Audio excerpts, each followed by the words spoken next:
and a miss! And Lucas Cash with a complete game. A phenomenal play by Chase Jackson at short. The 1-2 pitch. Swing and a miss. He got him. Will Yao. Wow.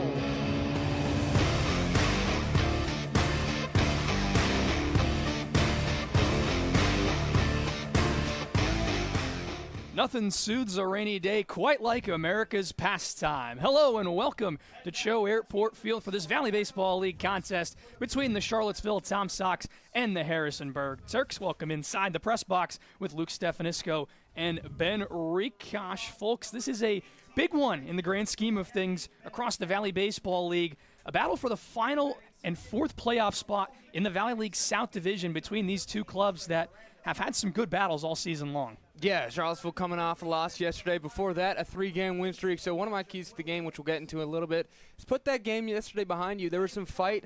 Tom Sox had good momentum in the ninth inning, especially with a Bryce Neely bomb, but just too little too late for the Sox. And then Harrisonburg, they're coming off a win over the Stanton Braves. But the best thing about baseball, right, is you got to do it again the next day. 36-game season in the Valley Baseball League.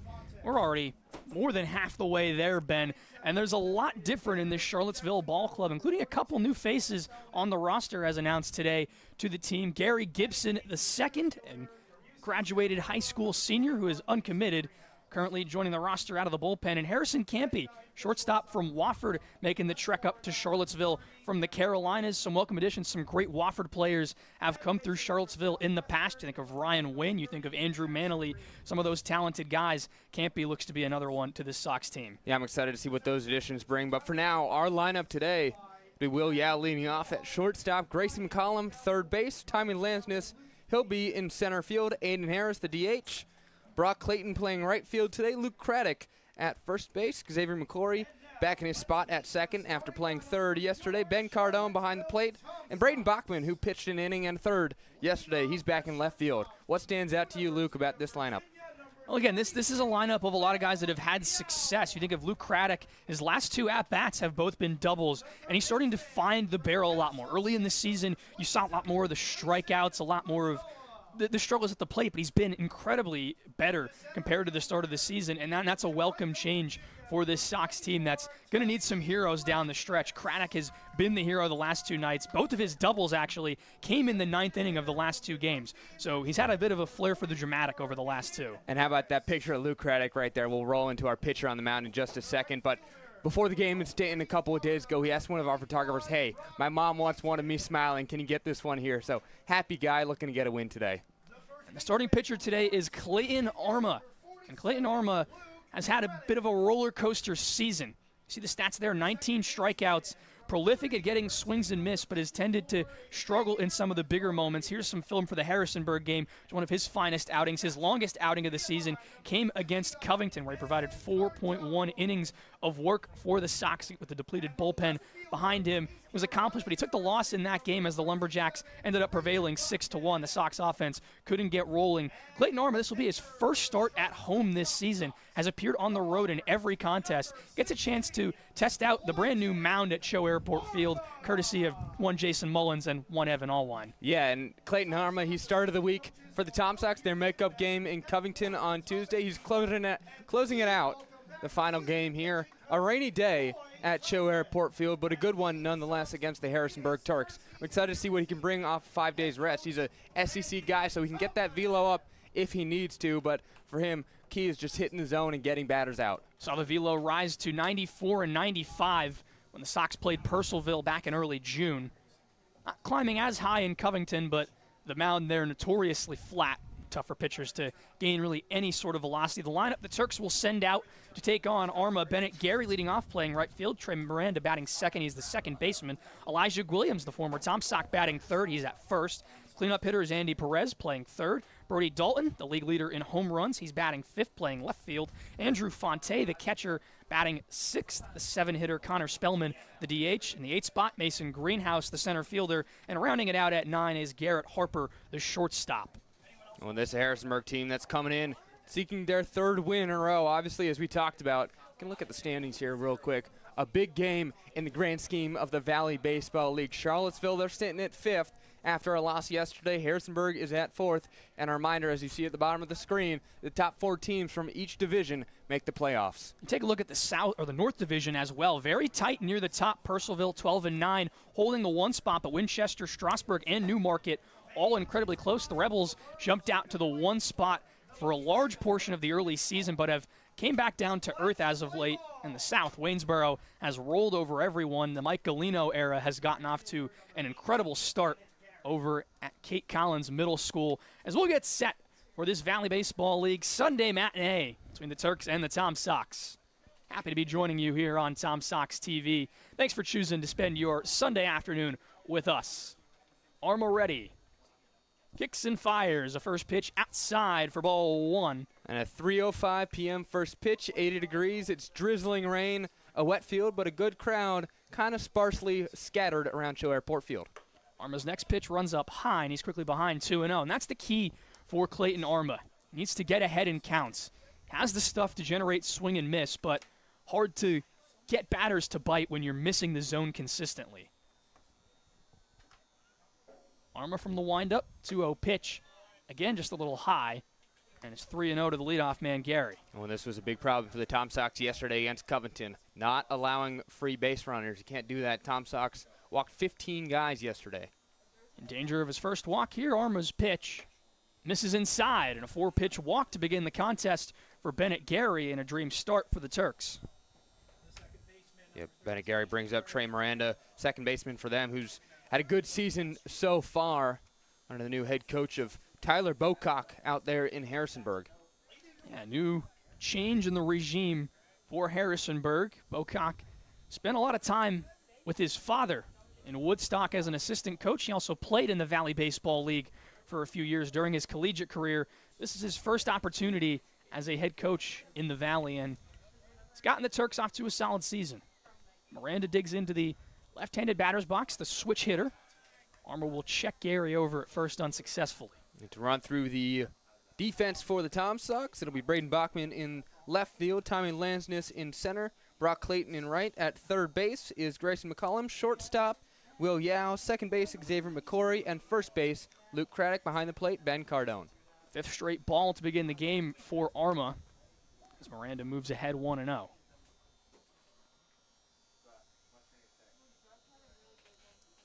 Gary gets an extra step over at first. Arma gets his sign. From the windup, tries to fire one in, and he does, as Miranda pulls back on a bunt for strike 1. Interesting decision to show bunt right there. You're getting to the heart of the order early in this first inning. Trey Miranda, Elijah Williams, Andy Perez, and you have a speedy Bennett Gary at first base. Their back throw to first. Gary slides in safely. Saw in the opening package that Arma was able to pick off a runner at Covington in his last start. Not often you see righties execute pickoff moves, as Arma will miss outside into the right-handed batter's box to make it 2-1. But it was good work in tandem from Caden Combs and Clayton Arma, 2 Auburn Tigers getting it done. Today our first baseman, Luke Craddock. Yesterday was Aiden Harris, so that's one of the joys of summer baseball. You get a new look almost every day. 2-1 the count. Second baseman Miranda. Arma delivers a fastball, clipping the inside corner for strike 2. And for Clayton Arma, what I was talking about with Matt Becker during the game yesterday, it's all about your confidence, your mentality, your psyche. If you can get a strikeout to go right here, that would be huge for him. Although it's just out number 1, progressing through the rest of the inning. Highest strikeout total came in Game 1 against the Waynesboro Generals all the way back on May 29th. 7 punch-outs for Arma.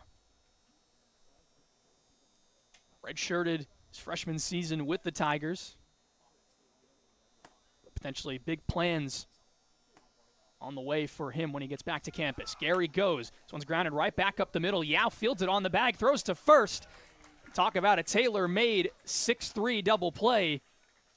And the Sox get 2 outs just like that. A nice bounce back for Clayton Arma. Yeah, and good to see Will Yao get one under his belt, too. Yesterday he had a little trouble fielding a couple of balls, and something we watched during the game against Covington, too, is how do these balls get affected by the rain, perhaps the wet dirt out there and the humidity in the air? What's going on with this weather? Now it's Elijah Williams. He's been the best hitter for Harrisonburg this season as he tees off on one to deep center field. Lansness retreats, comes in on it, and makes the catch for the third and final out. So after the leadoff walk, Clayton Arma sets the next two batters down in order and gets a double play to make the third and final out. Charlottesville will get their first chance at the plate in the bottom of the first. Stick with us right here on Tom Sox TV.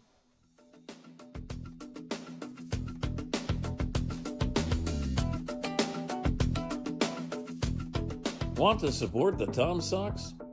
We offer many tiers of sponsorships with numerous benefits. Head to tomsox.org/sponsors to learn more about how you can become a valued partner today. Become a host family today. Host families provide players with a home away from home while building connections that go beyond baseball. Discover the lasting impact that host families have on the team and our community at tomsox.org/host-families. Contribute to Charlottesville Community Baseball today. As a 501c3 nonprofit organization, your support helps the Charlottesville Tom Sox create unforgettable memories and develop baseball's future stars right here in Central Virginia. Visit tomsox.org/donate to see how your gift makes a difference. Bottom of the first here in Charlottesville. Luke Stefanisco joined alongside Ben Rikosh here on Tom Sox TV. And while we're at it, let's tackle our keys to the game. Ben, we'll start off with you. What do you think the Sox need to do to pick up victory here on this Sunday matinee? Well, the Tom Sox used a number of pitchers yesterday, and Fred, one of the keys I think which is crucial is for Clayton Arma to be extended as long as he can in this game. 3 innings, 4 innings. I don't really know what the plan is with Weir Pearson and Randy Tomlin, but you got to get your starter to give you a quality outing. Base runners by any means possible. A walk, a hit by pitch, a single, a double, you name it. Get those base runners and score them. And finally, as I talked about at the top of the game, be a goldfish, forget about yesterday's loss, and go into today's W.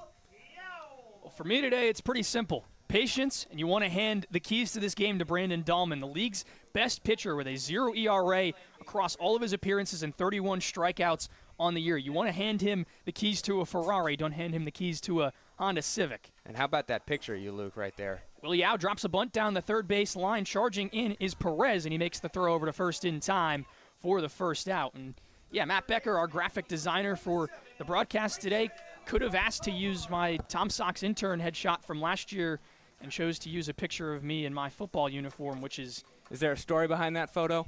That's actually my first game of my senior year. We beat our rivals. My first game started at center. It's probably one of the coolest pictures I've ever had of me with the American flag headband. Grayson McCullum in the box for the Tom Sox. First pitch from the starter, Jackson Reeves from Harrisonburg, in there for a called strike.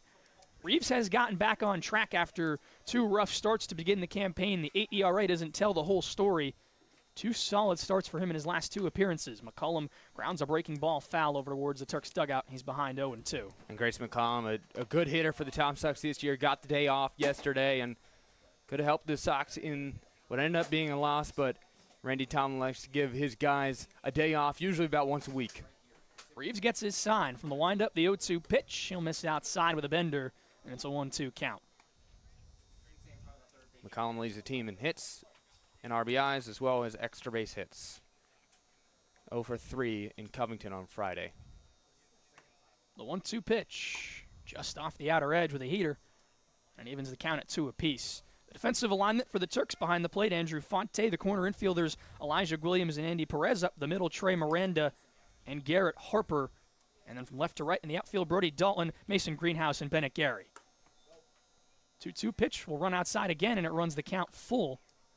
Good chance for McCullum to reach base and be the first Tom Sock to get on the base paths. And there's the patience you were talking about. He was down 0-2, now full count 3-2. Payoff pitch. Tapper foul. McCullum manages to stay alive. And sure, it's your key to the game and my key to the game. Get a base runner on base and have your guys behind you in the lineup do the work to get you back home. So we'll do the full count pitch all over again from the windup. Reeves delivers outside for ball 4. McCullum gets his way on base to turn things over to the former VBL South Hitter of the Week, Tommy Lansness. Yeah, Lansness scored yesterday, drew 2 walks as well, so if he can draw another walk off of Jackson Reeve, it would be huge for the Tom Sox to get two runners on base here with only 1 out, but we'll see what Tommy Lansness does. You mentioned VBL South Hitter of the Week from Richmond, Virginia, so a guy that's made an impact on the Tom Sox all season. Riding a 10-game on-base streak, Lansness takes a first pitch fastball for a called strike. Over his last 5 games, Tommy Lansness batting .077. Only 1 hit in 13 at-bats, though he has worked 7 walks.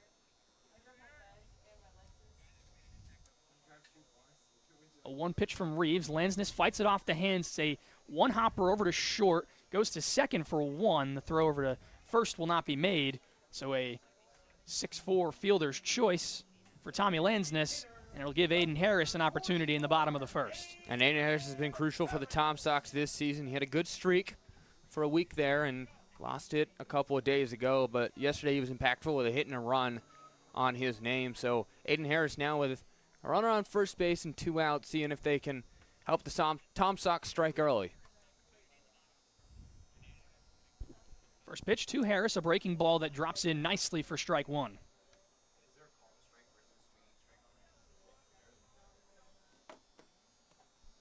Lansness 4 for 5 on the base paths in his last 5 games. We'll see if he elects to take off here with 2 outs. Reeves from the stretch delivers in a breaking ball. Lansness takes off. Throw from Andrew Fonte, not in time. Harris swung over top of it, however, so the count's 0-2.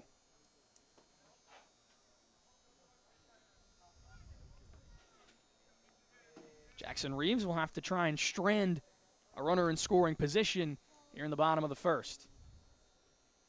And an 0-2 count. Reeves kicks and fires. A bender that'll miss outside. And Aiden Harris, when he came here from UVA, we thought of him to be a power hitter, maybe can get a number of home runs for the Tom Sox. Instead, he's been a consistent guy leading the team in average, OBP, and a couple other categories. So a 1-2 count here with a runner in scoring position. Former number 15 overall recruit in the country. Digs in. The 1-2 count. Breaking ball popped up.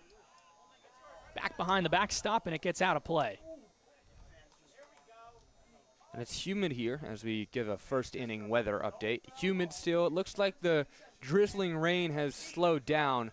So for now we're okay, and it looked like earlier in the day it's going to pick up maybe around 4 or 5 o'clock. But no lightning and thunder is the key. Haven't had a lot of rainouts this season. Knock on wood. Comparatively last year. Harris fights off another high heater. Sends it over towards the Sox bullpen. Count will remain 1-2. Yeah, last season you saw a lot of delays and cancellations for the Tom Sox. Notable number of heatouts, rainouts, upwards of the highest total in Sox history. We got to keep watching heatouts this coming week as well, with temperatures reaching above 100 degrees here in Charlottesville. So in a 1-2 count, Reeves and Harris will battle again. The pitch, swing and a miss. Reeves goes to the breaking ball. Harris over top of it for strike 3, and that retires the side. Tom Sox get Lansness all the way to second, but he's stuck there. It's 0-0 after a 1 here on the Tom Sox Broadcast Network. Don't go anywhere. You're watching Valley Baseball League Baseball right here on Tom Sox TV.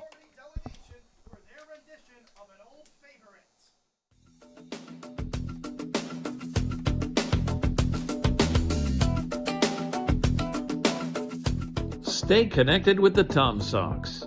Follow at Seville Tom Sox on Instagram, Facebook, YouTube, TikTok, and X for the latest team updates and primetime content.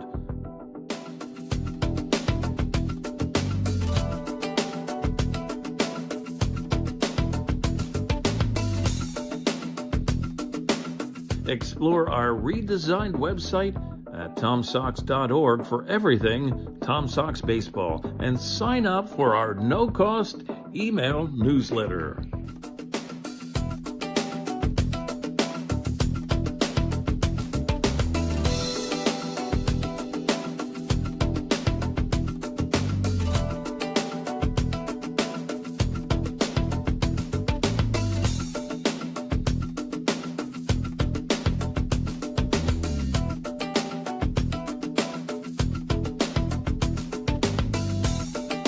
subscribe to the official YouTube channel of your 4-time Valley Baseball League champion, Charlottesville Tom Sox. Highlight videos, game recaps, full games, in-depth interviews, and so much more on the official digital home of the Charlottesville Tom Sox. Back for the top of the second, Harrisonburg. 4, 5, and 6 for the Turks. Andy Perez, Brody Dalton, and Andrew Fonte, a dangerous trio. Clayton Arma delivers in a first pitch breaking ball, caught the inside for a called strike. I'm going to negate my weather report I gave in the previous half inning. It looks like a little bit of rain is coming down here, so slipping and sliding will be the infielders and the runners. Heater from Arma splits the zone for strike 2. And Clayton Arma bouncing back after 4-pitch walk he issued to begin the ball game, starting to find his control and the velocity. In an 0-2 count, he'll try to set down Andy Perez from the wind. Ground ball right side, past to diving Craddock into right field. Andy Perez will knock in the first hit of the ball game for either squad and give one of the most dangerous hitters in the Valley, Brody Dalton, an opportunity with a runner on base.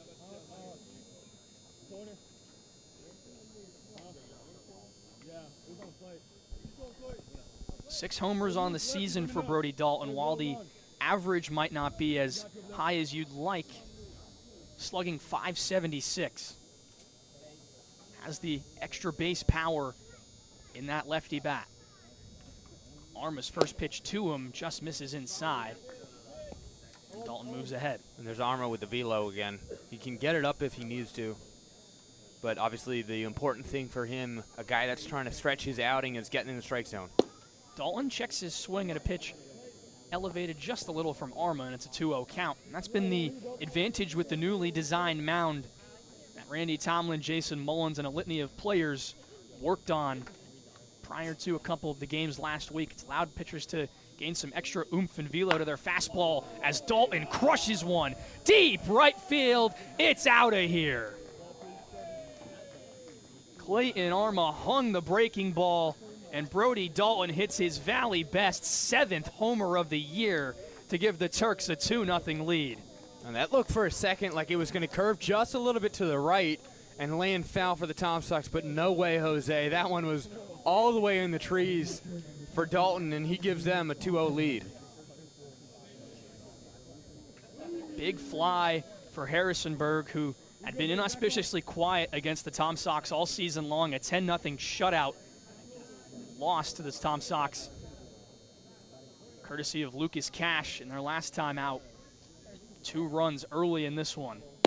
Arma will miss the zone with his first pitch to Andrew Fonte to go behind 1-0. The 10th extra base hit. He's second in the team in at-bats this year, so Brody Dalton's been a mainstay in the lineup and a key for this Turks' success. Back in the zone with the second pitch to make it 1-1. Now for Clayton Arma, the key is how do you respond? Always tough to get taken deep, especially on a mistake pitch. You still need to do some work. Arma goes to a slider and misses into the lefty batter's box. It's 2-1. How do you respond, and how do you limit the damage in this second inning with no outs on the board? 2-1 pitch to Fonte. Swing and a miss. Blew the fastball by him, and it evens the count at 2 apiece.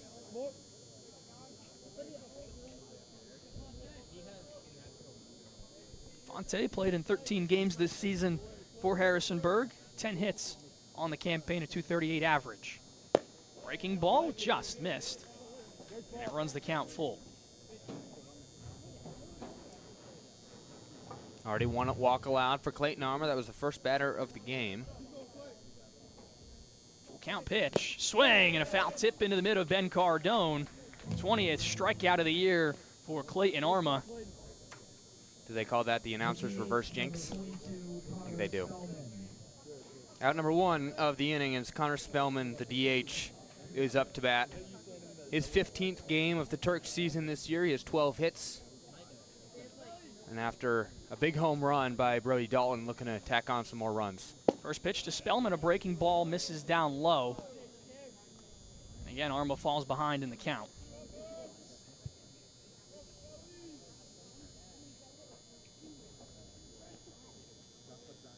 Arma's 1-0 offering to Spellman, a tapper foul. Cardone handles it and gets it back to Arma. Hard contact hasn't been the issue per se all season long for Arma. It's been the free pass. But sometimes when you're lacking control in moments, you can give up a mistake pitch like the breaking ball to Dalton. Arma finds the zone for strike two.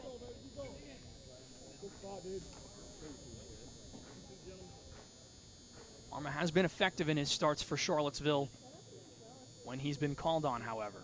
1-2 pitch called. Strike three for Clayton Arma. Back-to-back punch-outs. And what a response from the righty after the two-run shot. 2 Ks now for Clayton Arma. Giving back-to-back outs and getting a third one here would be huge. Limiting the damage in this inning to only 2 runs. Mason Greenhouse, the Riverside, California native and future UC Santa Barbara Gaucho, digs into the batter's box and grounds one to the right side through the hole into right field for the third hit of the inning for the Turks.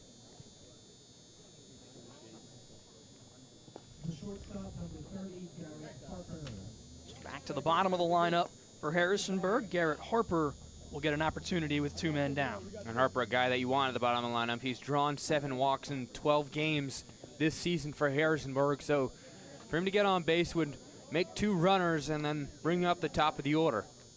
So Arma, it's key for him to get out of this batter. Sizable lead at first for Greenhouse. He starts and stops.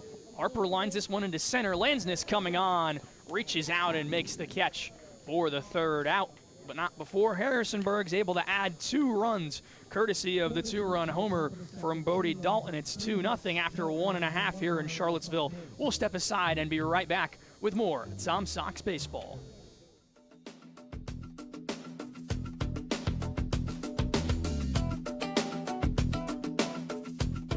Want to support the Tom Sox? We offer many tiers of sponsorships with numerous benefits. Head to tomsox.org/sponsors to learn more about how you can become a valued partner today. Become a host family today. Host families provide players with a home away from home while building connections that go beyond baseball.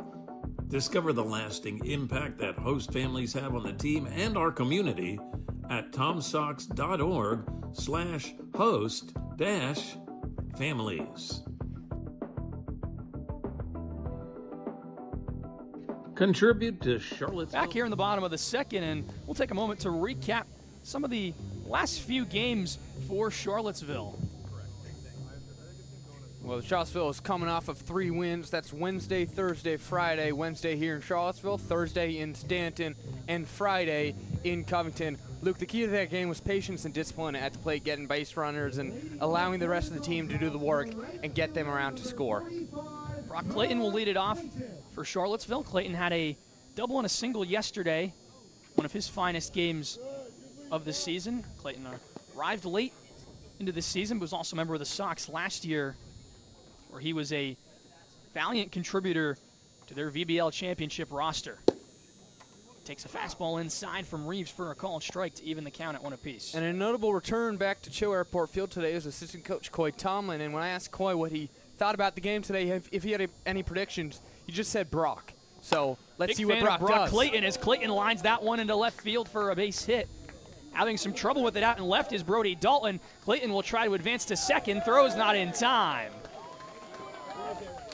So Clayton nags the extra base on the error, and he's in scoring position with nobody out for Luke Craddock, a guy that can drive him in an instant. Well, how about that? How about Coach Coy being a prophet today? And Luke Craddock, who had a crucial RBI double on Friday, and yesterday came in to pinch hit with a double as well. Last 2 at-bats have been doubles for Luke Craddock. So he'll see the first pitch from Jackson Reeves. He swings and taps that one right back to him. Clayton nearly caught in between no man's land. Reeves will instead lob over to Williams at first for the first out. And the pitcher, Reeves, had to decide what he wanted to do with that one. Brock Clayton was almost halfway from second to third. Luckily retreated as Jackson Reeves was thinking about it and threw it to first, but that could have been bad for the Tom Sox. Craddock gives way to Xavier McCory, the Liberty Flame, who on arrival to Charlottesville really bolstered his spot at the top of the lineup, but has struggled as of late. Yeah, 0 for 12 in his last 12 at-bats. He previously had a 5-game hitting streak, 7-game on-base streak, which were both snapped at Stanton on Friday. But Xavier McCory, he's a veteran, spent some time at Liberty, and he's teaching some of these guys what it takes to be a college baseball player, and he can get a new streak just as quickly as he can end one. Talk about the connection of him and Will Yao up the middle. Yao will be at the University of Virginia after withdrawing his name from the MLB draft. Corey takes a fastball for strike 2. Not very happy with the call from the home plate umpire, Trevor Kindred. And some of my favorite things with Xavier McCory's at-bats are to watch his conversations with the home plate umpire. You see him turn around after that one, shake his head and ask where it was, and they're always cordial, at least for the most part, so Xavier McCory knows what to ask and how to ask it. Brock Clayton on second, 0-2 count. Jackson Reeves pitch to McCory, runs up high, and it's 1-2. And a little bit of wind, as you hear in the crowd mic as well. Looks like it's blowing sort of behind us, so wondering if that'll push balls more inside the park today. Some streaks of blue sky dotted in the clouds above us.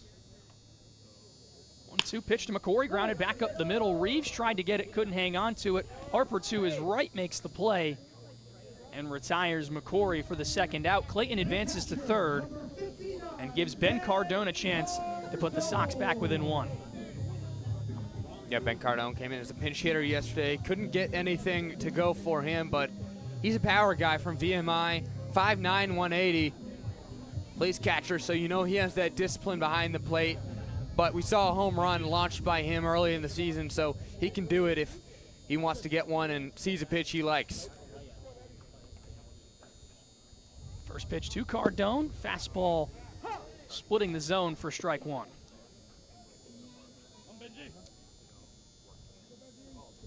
Ben, Benji, Benjamin, all names that we've heard all season long. Listed as Benjamin, teammates call him Benji. He likes to be called Ben on the media side of things. It's confusing sometimes when you hear a lot of different names for different players. We've also had some nicknames for players this season, most notably Caden Combs with both Riz and Big Riz. I've heard Caden Combs doesn't like Big Riz, though, so we can refrain from calling him that. His teammates will not stop Ben. 0-2 pitch to Cardone, line drive, left field, it drops in.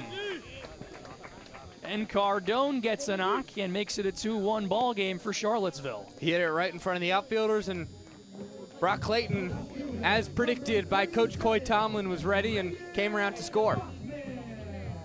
And Braden Bachman now is up to bat. He pitched 1 1/3 innings yesterday, got a strikeout. His stuff wasn't too bad on the mound, I'd say. It's odd to say that someone could earn a start in the field from their pitching prowess, but it's exactly what Bachman did yesterday. Cardone dancing around at first. First pitch to Bachman is lined into left field for a base hit, so the two men at the bottom of the Tom Sox order come through to turn things over to the top for Will Yao with 2 men on. And a 2-out rally mentality has been what's helped the Tom Sox all season. Hey, you're down, but you're not out of this one. We saw that last year with Randy Tomlin's team. It's applicable this year so far as well, and Randy Tomlin instills that never give up mentality. And I talked to Beth Warner about this as well. With Randy, most managers are a former hitter, former fielder. Randy, being a former pitcher, sort of has a different approach to the game. Will Yao led off the ball game, tried to bunt his way on unsuccessfully, taking a first pitch strike here in his second at-bat. Yao is 4 for his last 14. 3 walks and 5 strikeouts in that time. Has recorded all of his RBIs this season against Harrisonburg. A 1 pitch from Reeves. Yao lines that one on the right side foul. And that's got to be a good sign for UVA fans, right? If the Cavaliers ever go down to JMU and play a midweek game, Will Yao is used to that field and used to performing well on that field. It's behind 0-2 here to Jackson Reeves. 2 men on. Reeves tries to strand them. His next pitch runs inside. Yao has to move out of the way, and it makes it a 1-2 count. Yeah, Will Yao communicating with Thomas Abel at first base, just making sure he's okay right there. It was awfully close to his abdomen. He'll have to step back into the batter's box here, facing the 1-2 count. The pitch. Tapper foul. Yao nearly missed the breaking ball, just got a piece to stay alive.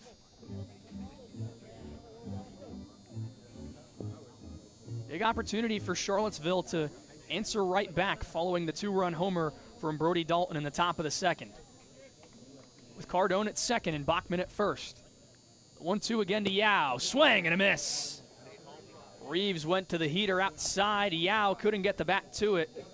And that's the third and final out of the home half of the second. Sox get one courtesy of the Ben Cardone RBI single, but they can't tie it up. 2-1 after 2 here in Charlottesville. We'll be right back for some more baseball on the Tom Sox Broadcast Network.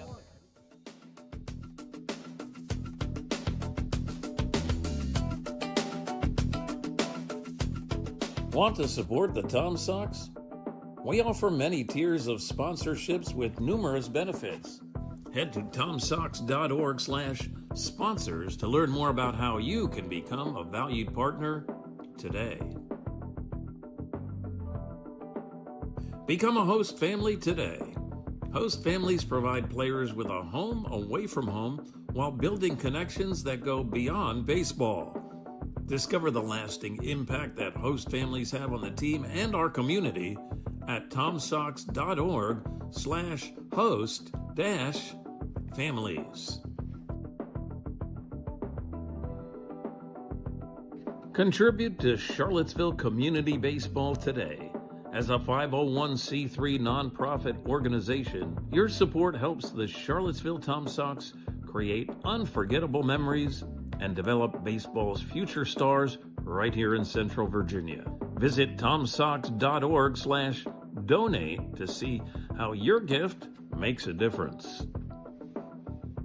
Don't miss a single moment of Tom Sox baseball. Check out tomsox.org/schedule to see when the team is back in action.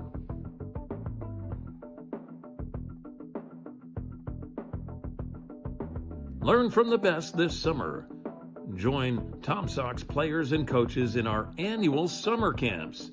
It's a chance for kids ages 6 to 12 to learn from the past, present, and future of baseball.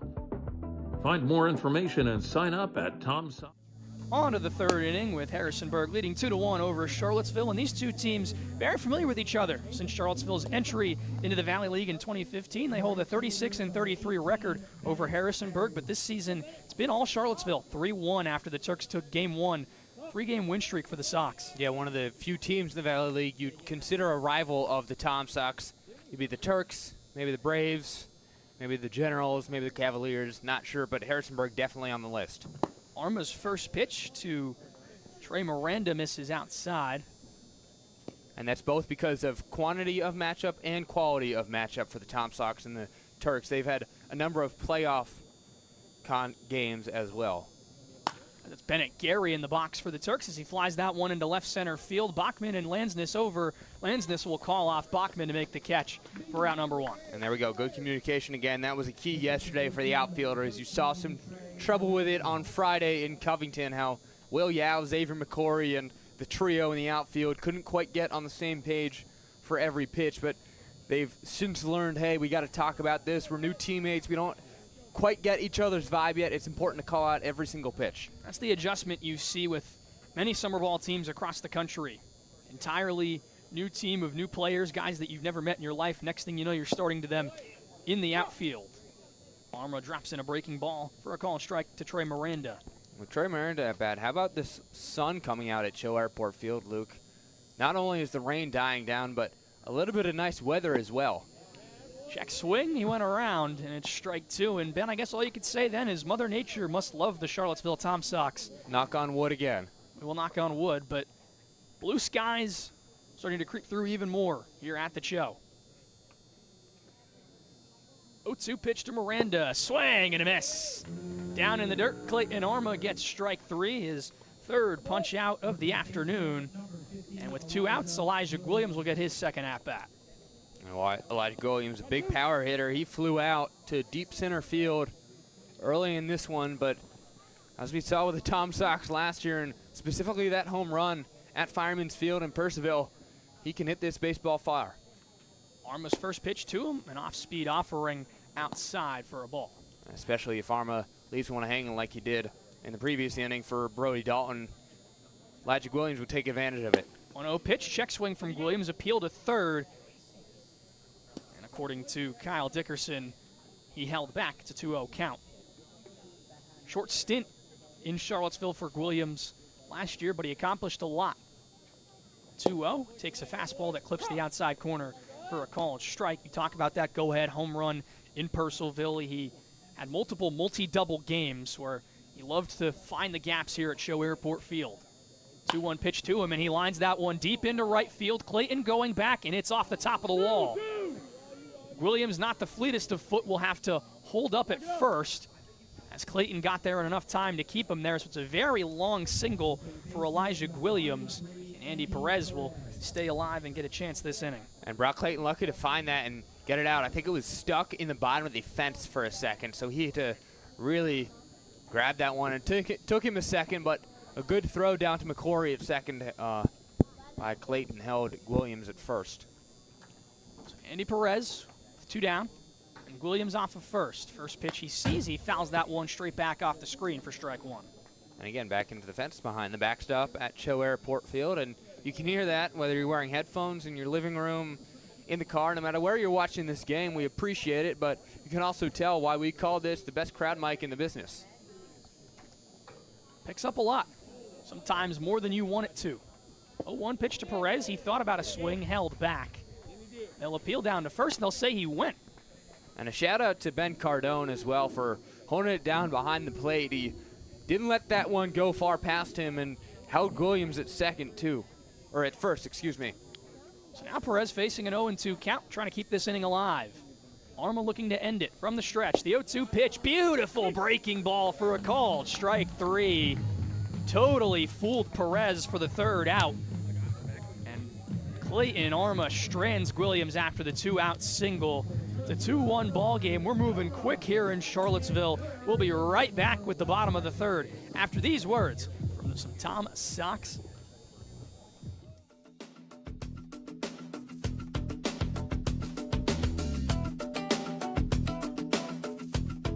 Want to support the Tom Sox?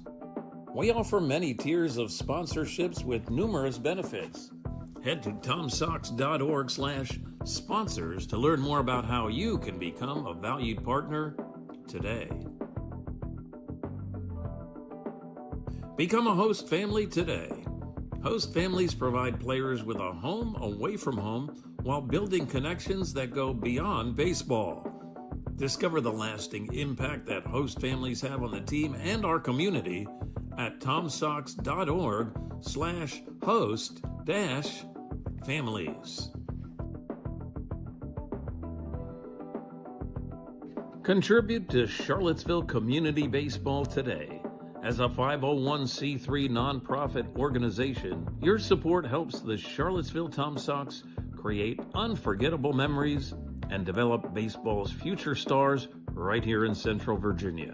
Visit tomsox.org/donate to see how your gift makes a difference. 2, 3, and 4 do it for Charlottesville in the home half of the third inning. It's Grayson McCullum, Tommy Lansness, and Aiden Harris with Charlottesville trailing 2-1. This is the part of the order that Randy Tomlin and company would expect to get you right back into this ball game, Ben. Well, one of the keys to the game, as we opened it, for me at least, was to get runners on base by any means possible. And the next two guys up, they personify that. Grayson McCullum reached on a walk, and Tommy Lansdance reached on a fielder's choice.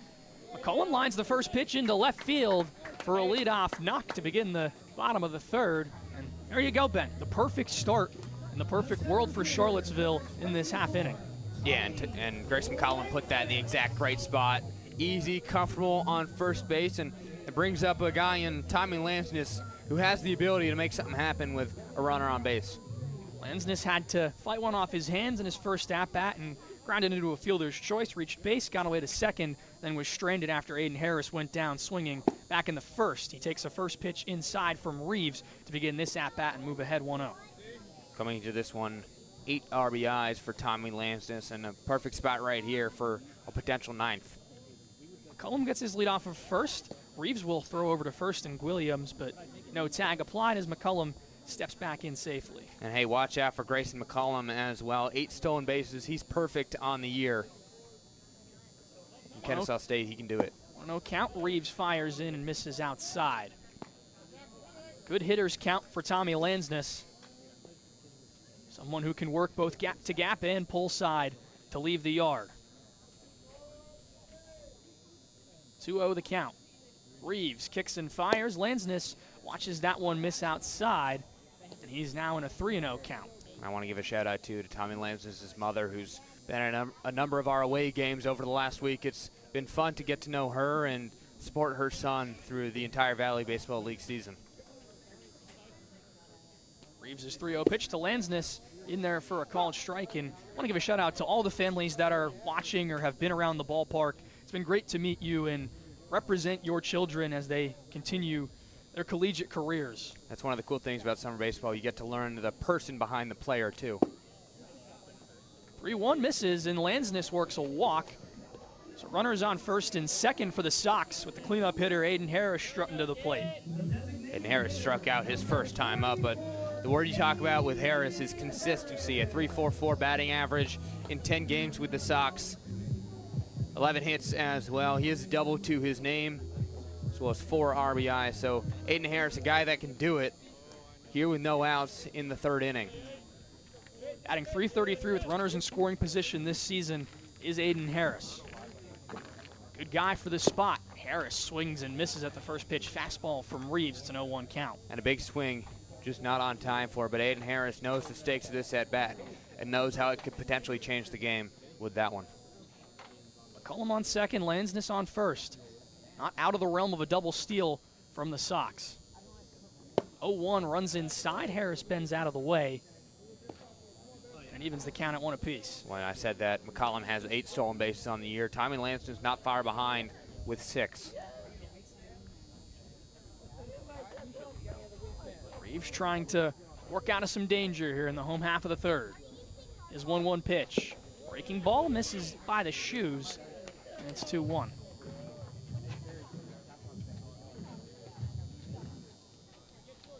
Crucial battle for 4th place in the VBL South.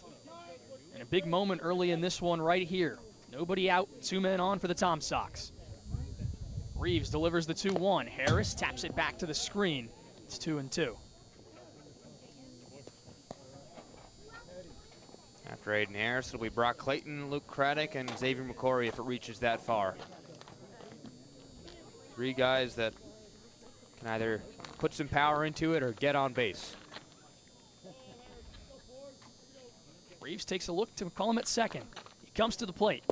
Breaking ball misses inside. And it runs the count full. You can see the wheels turning in Harris's head on that pitch. Thought about swinging for a second, but checked it up as you saw it was going low. So now we'll see if Randy Tomlin wants to get his runners in motion in a full count. Nobody out. Reeves delivers. Harris grounds it foul on the 3rd base line. He's staying in it. Fight from Aiden Harris, and plate discipline goes on both ways. It goes in drawing walks, and it goes in waiting for the pitch that you know is yours and finding the right time to execute. So they'll do it over again. Reeves trying to find the ender against Aiden Harris. 3-2 pitch, swing and a miss. Reeves went down low. Harris couldn't hold back. And that's out number 1, turning things over to Brock Clayton. 3rd strikeout of the game for Reeves, and he has the ability to ramp up his velo and get that fastball working when he needs it to. He's done a good job with the breaking ball to change it up in the fastball all game long. Clayton gets his chance with runners in scoring position. Reeves will step off and throw back to second to keep McCollum honest. Trey Miranda just wasn't ready for that throw either, so he had to step a couple of strides to his left and make sure it didn't go into the outfield. Clayton, 2 for 8 this season with runners in scoring position. Takes a first pitch fastball that just caught the corner, and Reeves moves ahead 0-1. And Brock Clayton doesn't necessarily agree with that either, as he had to ask the home plate umpire, Kindred, where it hit in the strike zone. Gary Gibson out in the bullpen getting warm for the Tom Sox. He might make his debut today. Clayton checks his swing at a fastball that just missed above the top of the zone. Gibson, a guy that just got here this weekend as well, so another one of those welcome additions to the Tom Sox pitching rotation. Clayton looking to knot this one up for the Tom Sox. 1-1 pitch from Reeves. Clayton lines it into right field. It'll drop in and get down the line. McCullum around third. He'll score. It's bottled out in right field by Gary. Lansness will get to third. Clayton to second. And it's another base knock for Brock Clayton. That ties this game up at 2. And Coach Coy Tomlin, maybe we need him here making a prediction at every game, because Brock Clayton has got on base twice. He's got an RBI. And now tied it up for the Tom Sox with 1 out in the inning. So Craddock will get his second at-bat after he grounded out to Reeves in the second inning. And as a reminder, in the past 2 games, Luke Craddock, 2 doubles. With Lansness at third and Clayton at second. Jackson Reeves fires in a first pitch breaking ball for a called strike. Craddock can give the Sox the lead if he's able to put a ball in play and advance Tommy Lansness. Reeves is 0-1. This is outside. Good bend from Fonte to hold on to that one and keep it from reaching the backstop. Lansness is opportunistic at third base. If it gets past Fonte, don't be surprised to see him go. 1-1 pitch, fastball in there for strike 2.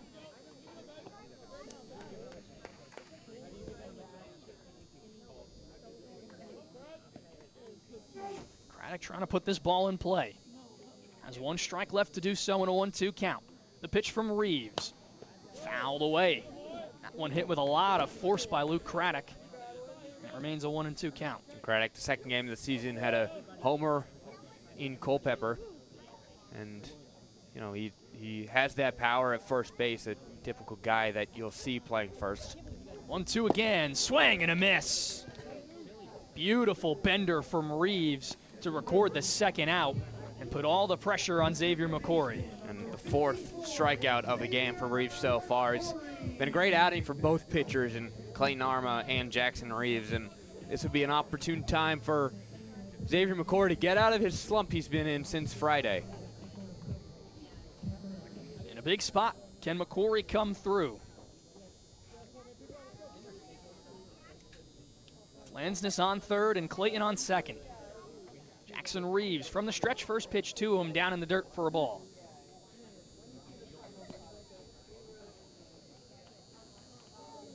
Corey's had his moments. A walk-off in the game against Newmarket, though via a run rule. Still managed to end the game on his terms. Takes a heater downstairs for ball 2. And in a good spot is the Liberty Flames prospect playing second base.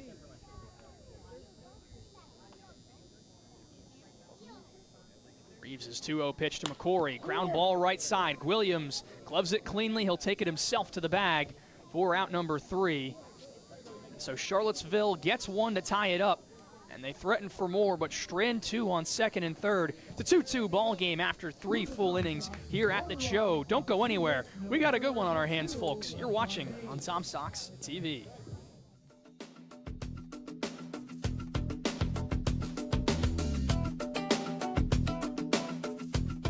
Want to support the Tom Sox? We offer many tiers of sponsorships with numerous benefits.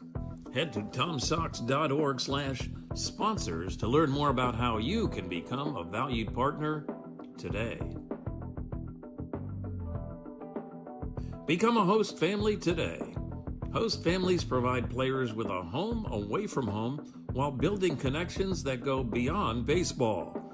Discover the lasting impact that host families have on the team and our community at tomsox.org/host-families. Contribute to Charlottesville Community Baseball today. As a 501c3 nonprofit organization, your support helps the Charlottesville Tom Sox create unforgettable memories and develop baseball's future stars right here in Central Virginia. Visit tomsocks.org/donate to see how your gift makes a difference.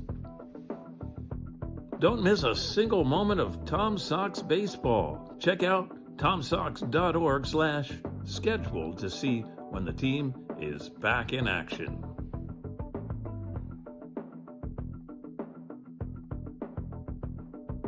Learn from the best this summer. Join Tom Sox players and coaches in our annual summer camps. It's a chance for kids ages 6 to 12 to learn from the past, present, and future of baseball. Find more information and sign up at Tom Sox. After homering in his last at-bat, Brody Dalton will step in to face Clayton Arma for the second time today in a 2-2 ball game here in the top of the 4th inning. Yeah, that was a no-doubter for Brody Dalton. Back in the second, scoring 2 runs and giving them the lead. But now, as he's leading off the inning, game is tied again. Arma delivers in a fastball up high to begin the at-bat, with the BBL Showcase game happening very soon in the next 2 weeks. You gotta think Dalton's one of the front runners as he lines that one into center. On to make the catch is the center fielder, Bryce Neely, who checks into the ball game as a defensive replacement. So a how do you do welcome to the UVA Who, and that's out number 1. And as you hear in the background there, that's train number 1 of the afternoon. So we'll keep count today, and Bryce Neely for Tommy Lance is an interesting substitution. I wonder what Randy Tomlin's thinking was there. So now with 1 out, Clayton Arma fires in a fastball for a swinging strike to the catcher, Andrew Fonte. Neely homered yesterday. We'll get some more at-bats today in relief of Lansness. Arma's 0-1 pitch to Fonte bounces well in front of the plate, blocked by Cardone. Evens the count at 1-1. Cardone did a good job of anticipating that and blocking it from going far behind him. Although right now it doesn't matter as much. Still good to protect the plate. 1-1 pitch from Arma. Wave and a miss. On the outside corner, dotted by Arma, and Fonte down to his last strike.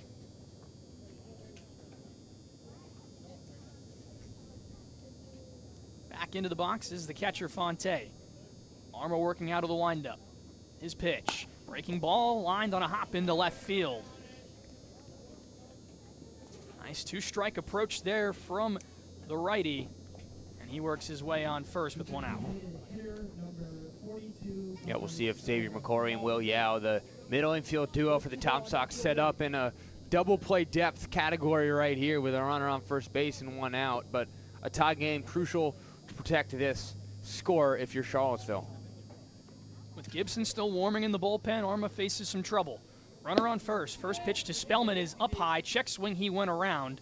And a throw to first, unsuccessful in getting Andrew Fonte.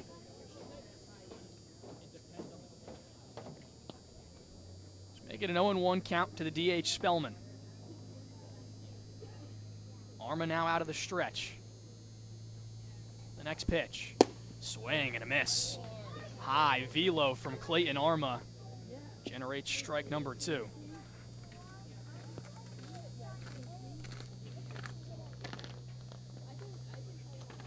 He'll go back to work. The 0-2 offering. Inside, and it clipped Spellman on the elbow guard. And he'll get the free pass down to first and move Fonte over to second. And he knew it right away, too. He showed our home plate umpire, Kindred, right there. Hey, that hit my elbow. And now the Turks have 2 runners on with 1 out in a tie game. Unfortunate for Arma, who had an 0-2 count against Spellman. Surrenders a hit by pitch. And now loads 2 men onto the bases for the Turks. If you're Clayton Arma, you got to forget about the last batter and focus on getting this one out. Greenhouse singled to right field in his first at-bat back in the 2nd inning. Could drive in a run if he's able to replicate that result here. First pitch to him, he spoils it out of play back behind the press box. A strike is a strike, and that one gives Clayton Arma no 1 count to get ahead. And just like how it was in the 2nd inning, you just got to see one go through. You got to get an out under your belt, though he does have 1 on the board, but now with 2 runners on. Fonte takes off from third. Cardone's throw down, is not in time. Spellman held up at first. So in an 0-2 count with one out, Harrisonburg has runners on the corners.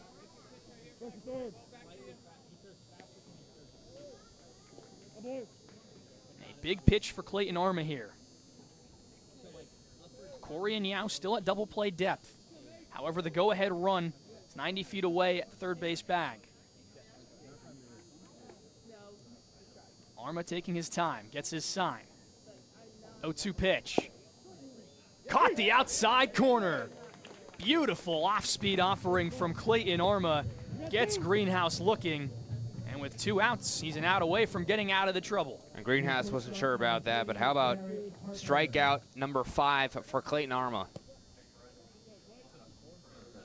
So it turns it over to the 9-hitter Garrett Harper, who lined out to end that second inning. Arma begins the at-bat with a pitch inside. Harper leans away from it and moves ahead 1-0. If you're Clayton Arma here, you're doing exactly what you were supposed to. You're supposed to get your team some innings in this game and hold the runs to a minimum. The next pitch from Clayton.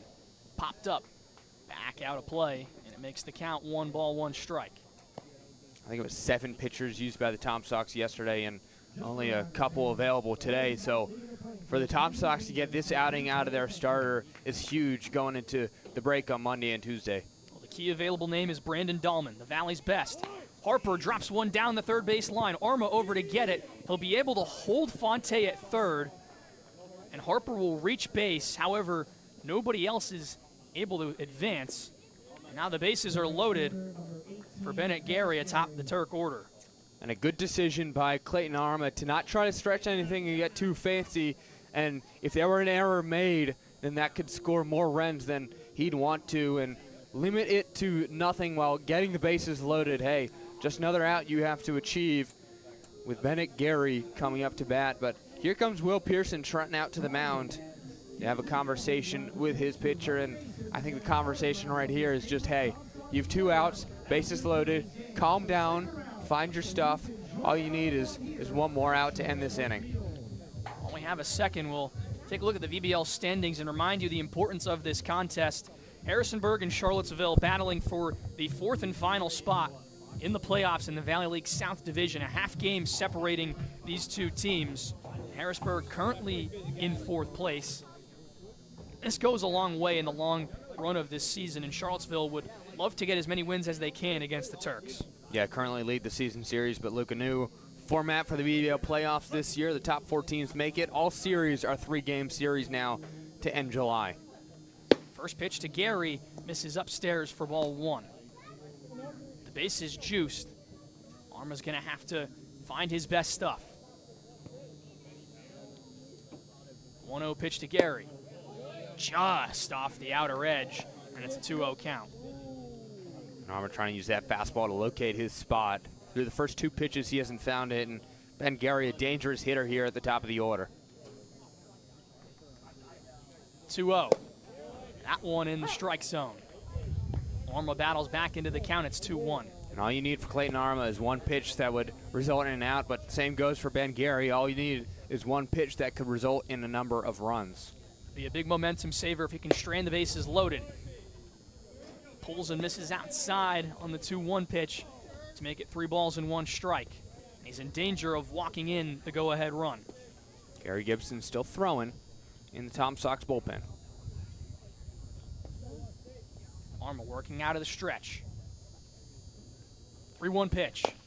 Tapper foul over toward the Turk dugout.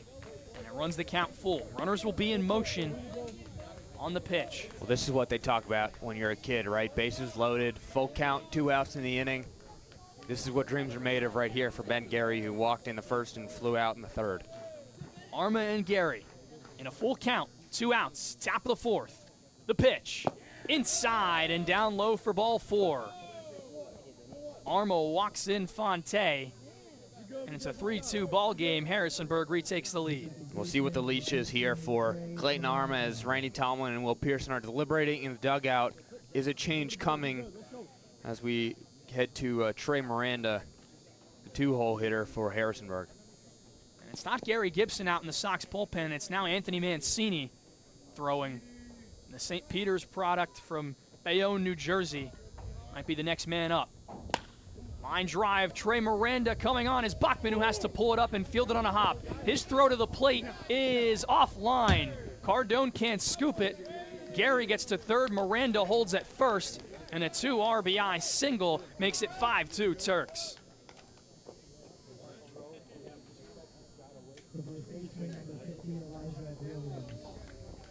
Yeah, Braden Bachman couldn't get a hand on it. The throw looked like it was going to be there, but Ben Cardone had to run out of his line and find the baseball to not have it too far, and now Elijah Williams, a power hitter, comes up with runners on the corners. Williams can change the entire outlook of this game with one swing. Miranda on first, Gary at third. Breaking ball upstairs for ball 1. At this point for Clayton Arma, it's what pitch do you trust the most? Trying to escape this inning and minimize the damage you've already surrendered. Here's the 1-0 to Williams. A swing from Elijah there when he pops it foul on the left side.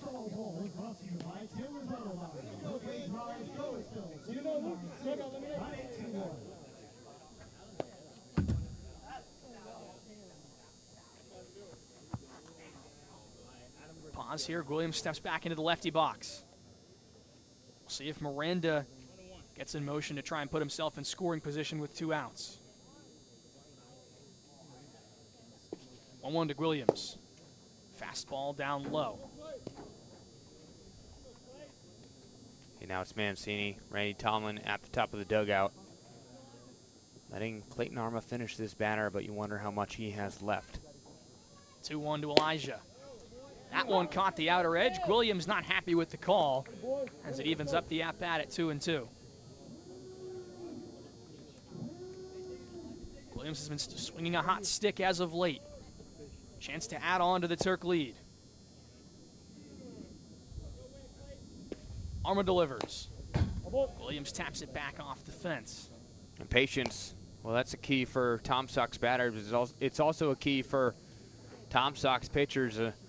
Clayton Arma had that one right there. Unlucky bounce as Williams got a piece of it. 2 balls, 2 strikes, 2 outs in the top of the 4th. The pitch, breaking ball just a bit upstairs. Arma nearly caught the top of the zone. And we'll get another payoff pitch and a 3-2 count. Infield backs up. Trying to keep everything in front of them. Here's the 3-2.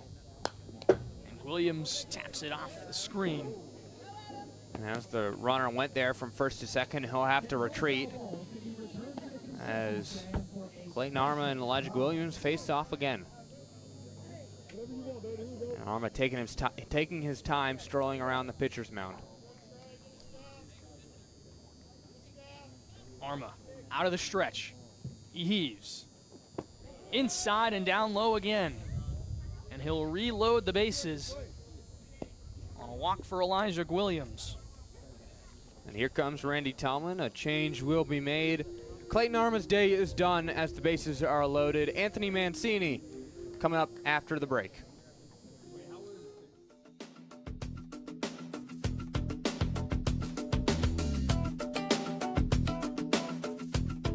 Want to support the Tom Sox? We offer many tiers of sponsorships with numerous benefits. Head to tomsox.org/sponsors to learn more about how you can become a valued partner today. Become a host family today. Host families provide players with a home away from home while building connections that go beyond baseball. Discover the lasting impact that host families have on the team and our community at tomsox.org/host-families. Contribute to Charlottesville Community Baseball today. As a 501c3 nonprofit organization, your support helps the Charlottesville Tom Sox create unforgettable memories and develop baseball's future stars right here in Central Virginia. Visit tomsocks.org/donate to see how your gift makes a difference. Don't miss a single moment of Tom Sox baseball. Check out tomsocks.org/schedule to see when the team is back in action. After Clayton Arma exits, Anthony Mancini will try to leave the bases stranded in a 5-2 ball game here in the top of the 4th inning. And Ben, what have you got on Anthony Mancini? Well, Anthony Mancini, this will be his 7th outing for the Tom Sox this season. A 3.86 ERA, 11 strikeouts, and a 1.50 WHIP in his 9 1/3 innings pitched. His last outing came just 2 days ago on Friday in Covington. He pitched 2 outs, allowed 1 hit, 1 run, and 1 strikeout to his name. The New Jersey native, he'll be back at St. Peter's next year, and we'll see what he can do with the bases loaded opportunity. 3 runs already scored in this inning. Mancini arrived at a time where the Tom Sox pitching staff was well beleaguered. They had a lot of arms tired, not many available. He helped quell things over and has helped get the Tom Sox back into playoff contention this season. Someone's been reading the dictionary. 2 good words in that sentence. Facing his biggest task so far, first pitch into Andy Perez is popped up, back out of play. I should say the thesaurus. Really impressive with that vocabulary. That you are. Try to learn as much of the English lexicon as you can. It's a There's another skill in one. life that not many have. Mancini looks over to third and delivers the 0-1 pitch. Perez lines it the other way into right field. Clayton retreats. Now will move over to his left and haul it in. So it takes 2 pitches for Anthony Mancini to get out of the bases loaded jam. Although Harrisonburg takes a 5-2 lead in the top of the 4th inning, Charlottesville will try to get a few back in the bottom of the inning. We'll head to the bottom of the 4th here on Tom Sox TV.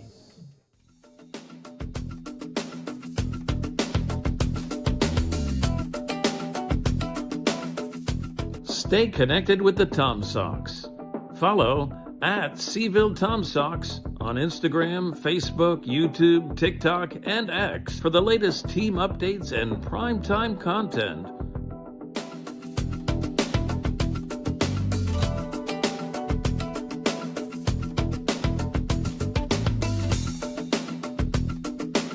Explore our redesigned website at tomsox.org for everything Tom Sox baseball and sign up for our no-cost email newsletter.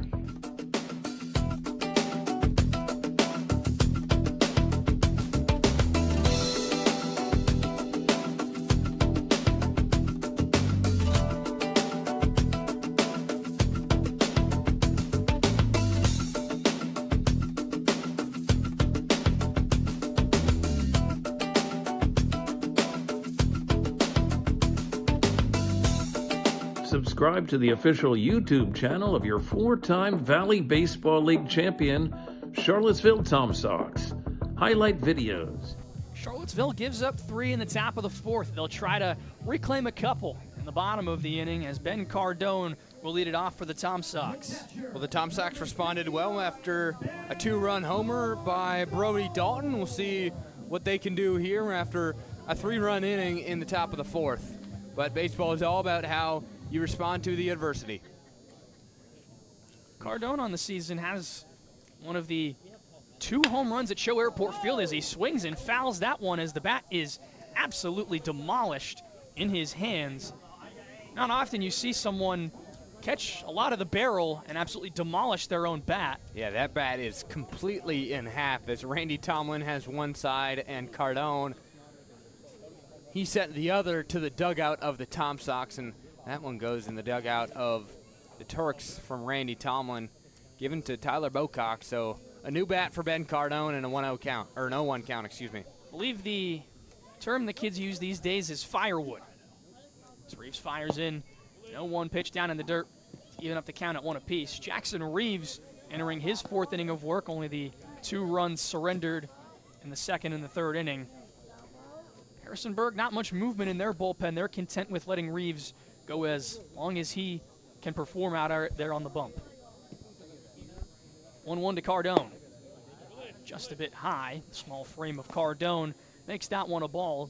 Makes it a 2-1 count. And there were a high number of broken bats for the Tom Sox last year. The frequent The most frequent culprit being Preston Gamster, but not many this year for the Tom Sox. Swing and a miss. The 2-1 pitch from Reeves. Cardone down to his last strike in a 2-2 count. If I remember correctly, I think Preston Gamster broke 3 in one day. That is correct. Numerous broken bats for Gamster, although one of the best players on that Sox squad. You wouldn't think it by the number of bats he broke, but caught a lot of burials as a Tom Sox. Cardone watches that one miss on the outer edge to run the count full. So Cardone now has 1 in his belt. We'll see if he can get enough contact to have another or even a third. For now, a full count. Full count, nobody out. Home half of the 4th inning. Reeves' pitch. Liner, whale, foul from Cardone. Got a lot of that one. Just couldn't hold it in the line.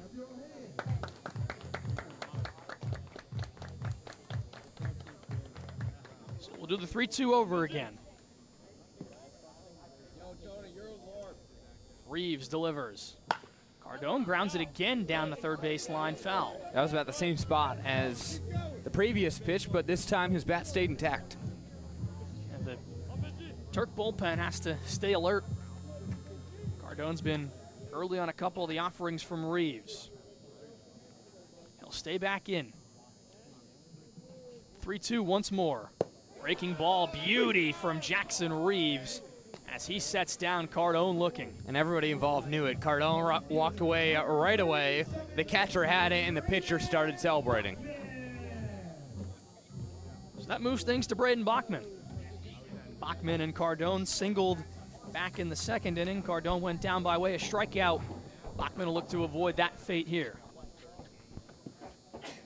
Reeves out of the windup. First pitch to Bachman. A fastball clipping the corner for strike 1.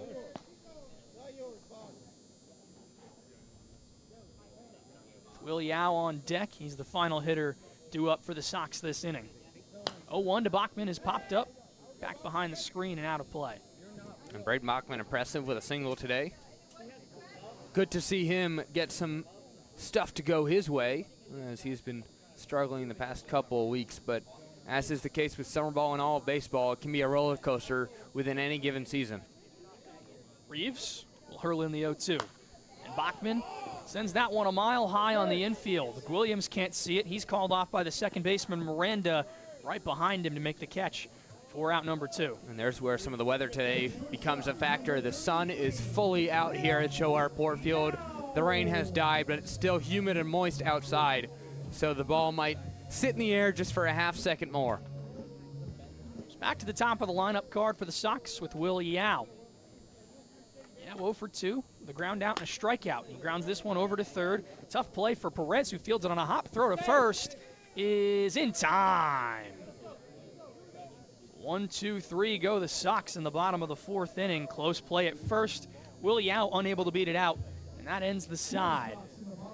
5-2 lead for Harrisonburg. They'll look to add on as we head to the 5th inning right here on Tom Sox TV.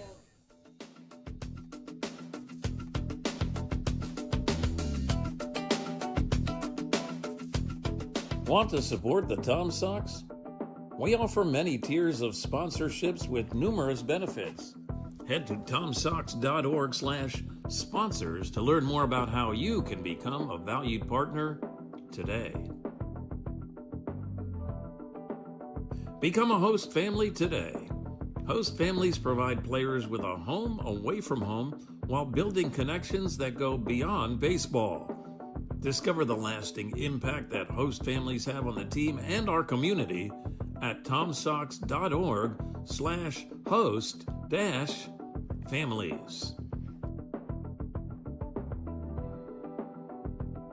Contribute to Charlottesville Community Baseball today.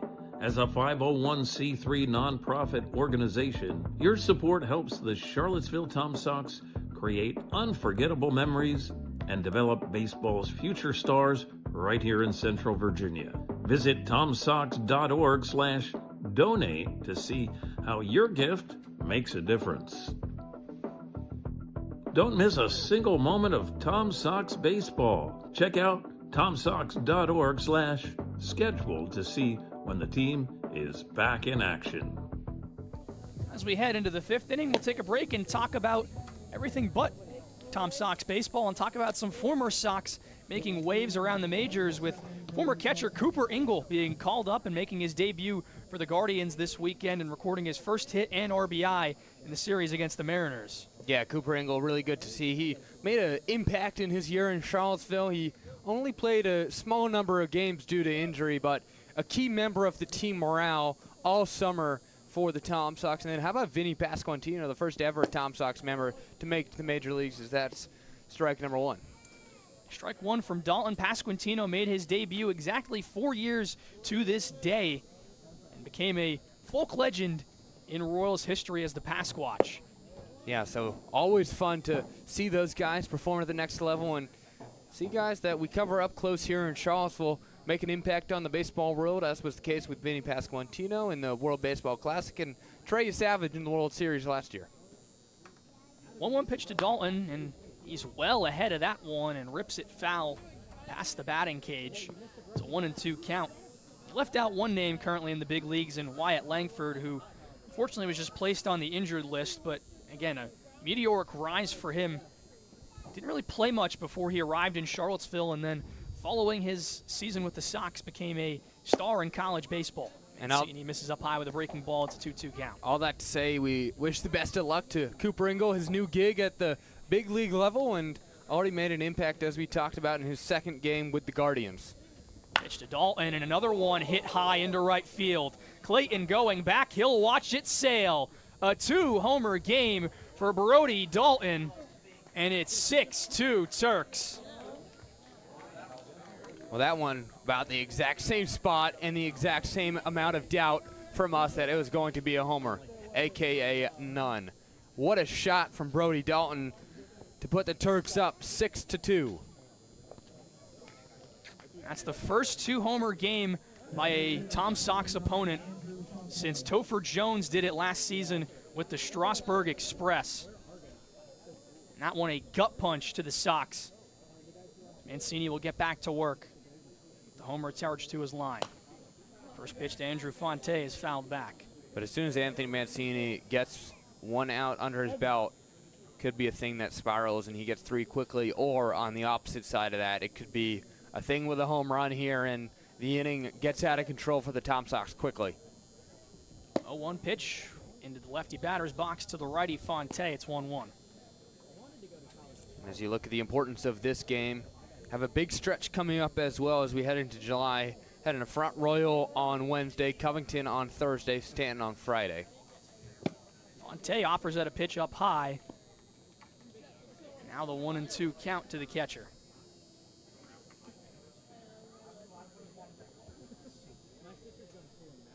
Mancini looking to respond after the solo shot.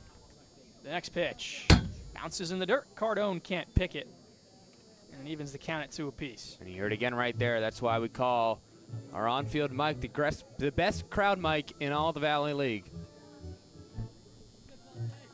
But a 2-2 count here for Mancini. Getting a third strike would be huge. 2-2. On the outside corner for strike 3. Mancini bounces back after the solo homer to catch Fonte looking for out number 1. Connor Spellman, Mason Greenhouse, Garrett Harper, the 3 up for the Harrisonburg Turks as we enter the bottom of the order. Spellman hit by a pitch in his last at-bat. Before that, went down looking in his first at-bat. Mancini's first offering in there for a called strike.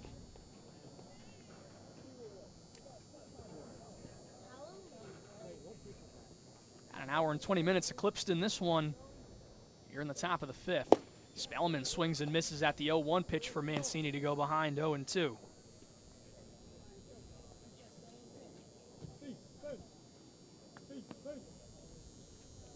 Mancini looking for back-to-back punch-outs here with Spellman on the ropes. The 0-2. Just off the mitt of Cardone. It was a foul tip from Spellman, but Ben couldn't handle it. And Cardone knew he had that as well. He shook it off in frustration after the pitch as he takes his mask off and catches his breath for a second. So do the 0-2 again. The pitch. Bouncing in front of the plate. Blocked by Cardone, but nobody on base to advance anywhere. And it's 1-2.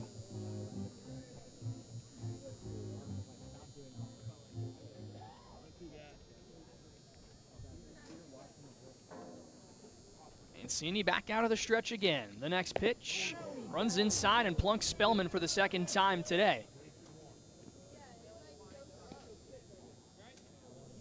So the one out, another base runner for Anthony Mancini, and the key for him is to not let this one spiral out of control as Mason Greenhouse comes up, who today has a single and a strikeout to his name, playing center field. But it'll be Greenhouse, Harper, and then back to the top of the order. Greenhouse will look to add on to the 4-run Turk lead. First pitch from Mancini. Popped foul out of play on the right side. McCory and Yao back there in the middle infield in double play depth for the Tom Sox. Luke Craddock at first, Grayson McCullum at third. McCullum a few paces off the infield grass, maybe potentially expecting a bunt from Greenhouse, who can run. Cardone has to block that pitch down low and prevent Spellman from advancing. And he was ready to throw a bullet back to Luke Craddock, who just couldn't hold on as he got the transfer from his glove to the hand and fell right in front of him. Taking note of the aggressive secondary lead from Spellman at that first base bag. Greenhouse grounds this one through the hole into left field. Spellman gets to second, Greenhouse to first on the single, and there's 2 men on for the Turks in the top of the 5th. The shortstop, number 30, Garrett Harper. And Anthony Mancini still has a chance to bounce back here, and important for him to limit this Turks inning to what has been a home run so far. Garrett Harper digs in for his 3rd opportunity at the dish. A line out on a single so far for him today. Yo-O offering. He goes back up the middle on a line. Neely coming on, makes the catch. Fake tag from Spellman. He'll hold on as Neely gets it in quick for out number 2. And a good rocket by Bryce Neely there, too. And you see the confidence going up for him after a big home run yesterday and be inserted into the lineup, I guess, as a substitution with Tommy Lansness having a couple of at-bats, and now Bryce Neely gets a crack at it. Back to the top of the order for the Turks. Bennett Gary trying to continue this inning and drive a run in for Harrisonburg. First pitch to him, swung on and missed. Mancini looking to strand a pair on base. And 2 walks this afternoon for Gary also. So plate discipline has been good for him this game. 0-1. Gary skies that one into center. Neely will rush in, and he'll call off Yao and McCory to make the one-handed catch for out number 3. So that'll do it after 4.5 from Charlottesville. 6-2 lead for Harrisonburg. I'll turn things over to Ben Rikosh the rest of the way to soothe you through some Tom Sox baseball. A 6-2 lead for Harrisonburg. We'll be right back on the Tom Sox Broadcast Network.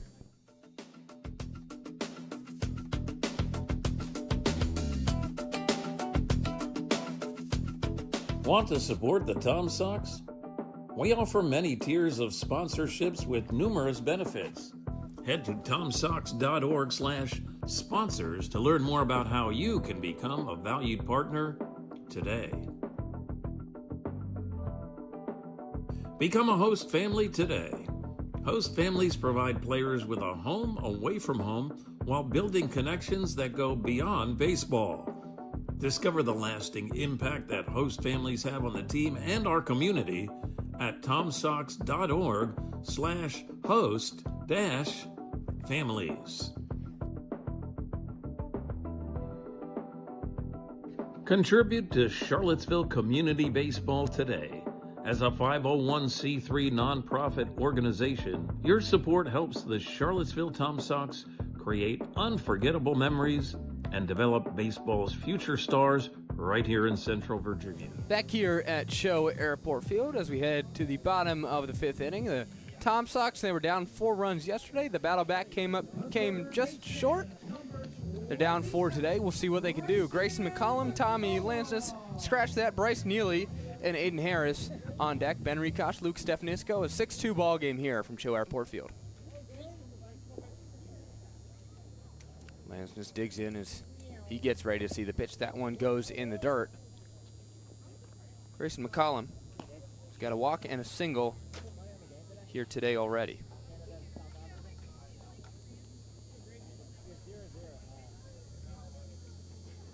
McCollum swings on that one. It's hit into center field.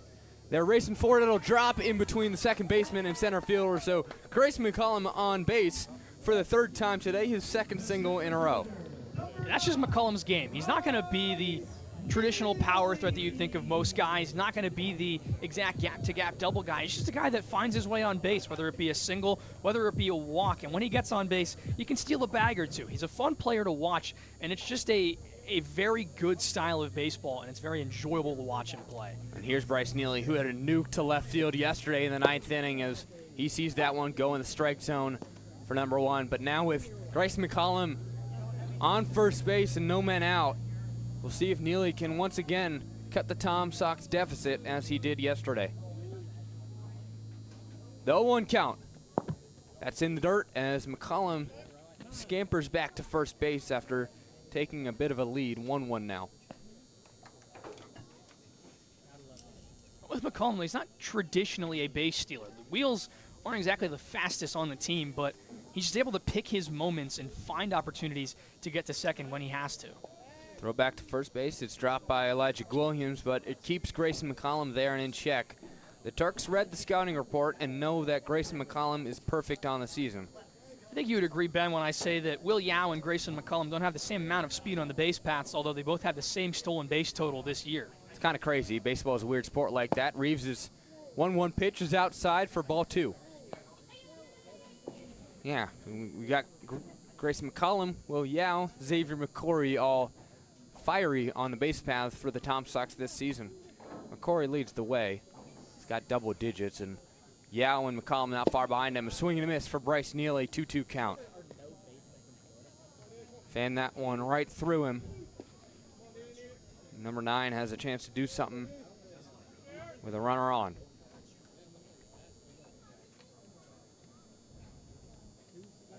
Reeves gets set, takes his pitch. He fires. That one swung on by Bryce Neely. Hit to the third baseman. He can't grab it. McCollum is rounding second. Bryce Neely will stay at third. The throw not in time. Heads to second base, and it gets away as Grayson McCollum is coming home. And Bryce Neely inadvertently gives the Tom Sox back another run. You can just describe that entire play as an error for Harrisonburg there. There was really no opportunity that McCollum should have been able to get to third, especially on a ball hit to third, but Perez couldn't handle it cleanly, and then the throw from the left fielder, Dalton, just got way past Trey Miranda at second. And here's Aiden Harris, the designated hitter for this afternoon. Struck out twice today. He skies that one up. It'll go out of play. But another run tacked on the board for the Tom Sox is good to see. It's that mentality, always willing to fight back. Here, a lot of game left for the Sox in this one. Bennett Gary is playing pretty far away from the line in right field. If Harris is able to go the other way into right, that could be some trouble for Harrisonburg. 0-1 count is the throw back to first base. Now it is Bryce Neely standing right there. And Neely, more of a power guy. That's really helping his OPS this summer. He's played sporadically for the Sox, as he did for UVA. Another throw back to first. It's Williams and Reeves having that connection. And what's risky on these pickoff attempts from Reeves is that gets past Elijah Williams. There's not much help from Bennett Gary. So it's going to have to be Williams, who isn't the fastest, trying to track that ball down, and Neely might be able to get to third. One more pickoff attempt, but a clean situation there for Reeves to Williams. You got to be absolutely sure you're going to be able to fire a good throw over if you are Jackson Reeves, because any mistake will put Bryce Neely 90 feet away from scoring. He looks back again, now gets ready for the 0-1 pitch. Neely goes. That one's cracked into the outfield. It'll drop, and Aiden Harris is on as Neely goes to third base, slides in, and he is there safely. Runners on the corner for the Tom Sox, and no outs here in the bottom of the 5th. That was nearly an excellent deke from Garrett Harper and Trey Miranda at second. They got Bryce Neely to slide on the steal attempt, and then had him a late break towards third. The throw from Mason Greenhouse almost in time because of that deke maneuver. But still, good job by Aiden Harris to line that one, especially after the first two at-bats went for the third baseman. They were slow. They didn't look like the Aiden Harris that we were used to. That time got around on a pitch and drove it the way we've seen him. A mound visit for the Turks, as Jackson Reeves has had a good outing. I don't think this is the end of it, but they just want to talk it over. Reminder the coaching staff for Harrisonburg: Tyler Bocock, Greg Mulholland, Ryan Cowell, and Luke Keister. Brock Clayton, Tom Sawyer by Rush, rings through the sounds of Cho Airport Field here, and Clayton has a chance to do something special with runners on the corners. Clayton has 2 hits to his name on the afternoon, and another one, as potentially aptly predicted by Coy Tomlin, could be huge, as the go-ahead run in Clayton is at the plate. You've seen the line drive contact that we talked about when he made his return start to creep back into his at-bats. I'd like to see one here. Clayton sees that one go in the dirt, but a good job by Fonte to protect it and prevent any runners from moving. Aiden Harris at first, Bryce Neely at third, 2 guys that spent last year at the University of Virginia. Clayton 1-0 from Reeves. Reeves, as Clayton swings, hits it back to the fence behind the home plate. A 1-1 count now. And it's all about confidence for Brock Clayton. You've started to see the confidence begin to rise back up in his at-bats. And this is a spot where you can really, really build your confidence to the level it was last summer with one big swing. 1-1, runners on the corners. Clayton does not go, but it is in there for a strike. 2-1 is a clip the top of the zone, or excuse me, 1-2.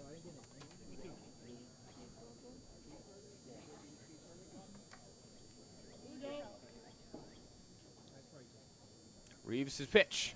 That one's down low. Protected by Fonte. A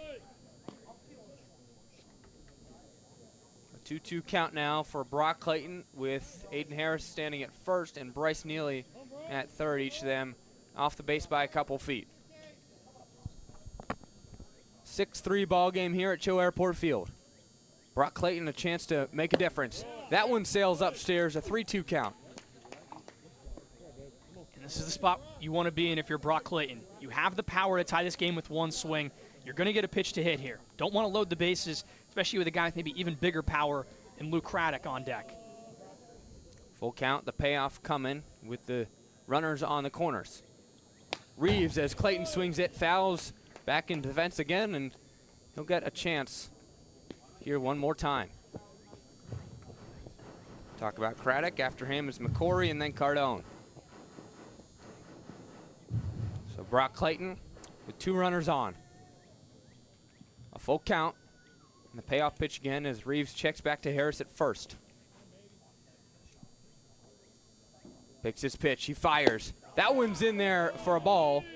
And Brock Clayton gets a free walk to first, bringing up Luke Craddock. Craddock has not reached today.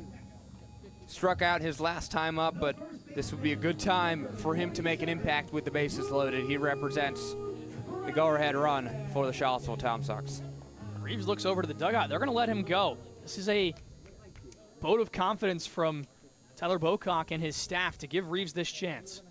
In the righty's batter box is Luke Craddock. He spikes that one to third base. The third baseman can't get it, and if Bryce Neely scores, and Harris at third, Brock Clayton at second, and Luke Craddock reaches on an error. So they'll say Harris was out. Perez was able to regain control and tag the bag before Harris could get there, but still, a run across for Charlottesville. Not the perfect outcome in a perfect world for Charlottesville, but you get a run, and you have a chance with McCory, a guy who is capable of driving in runs, try and get you right back into it.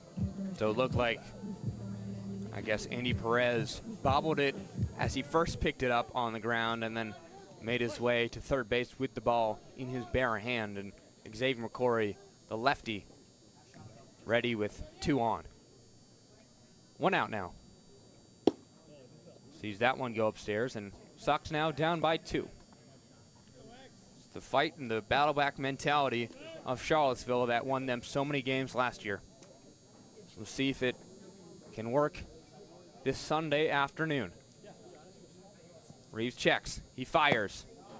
That one's in there for a strike.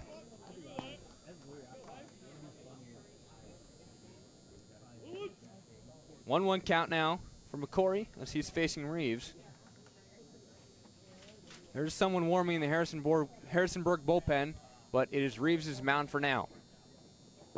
Reeves fires that one inside, and it's lost by the catcher, but he gets it right back to hold Brock Clayton at second. Clayton thought about it for a second, but he'll retreat, and now a 2-1 count.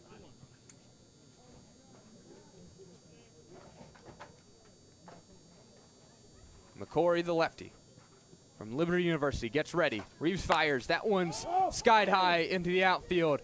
The second baseman and shortstop, now the left fielder converging, and he gets it. Brody Dalton, who has 2 homers, records that out. Brock Clayton and Luke Craddock still at second and first, respectively. 2 outs for Ben Cardone. And again, this is a guy that's done it. Ben Cardone has hit a couple of clutch hits. Both of them came against the Stanton Braves. Both bases clearing, double and a single respectively. He has the pop to do it, and we've seen him line the ball pretty hard a couple times today. Just needs to be on time and turn on one. 2 outs, 2 on. Reeves, that one's cracked by Ben Cardone. The left fielder, he'll be under it, and it's out number 3 as Cardone thought he had it for a second, but 2 runs tacked on the board for the Tom Sox in that inning. A 6-4 ball game from Cho Airport Field, and we'll be back after a quick word and a break here on the Tom Sox Broadcast Network.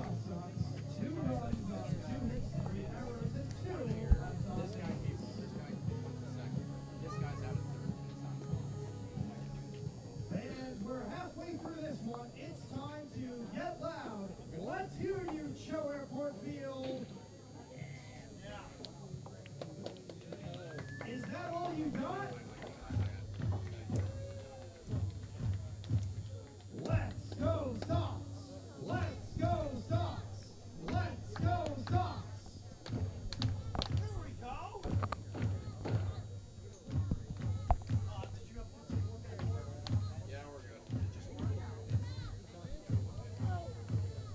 Gary Gibson.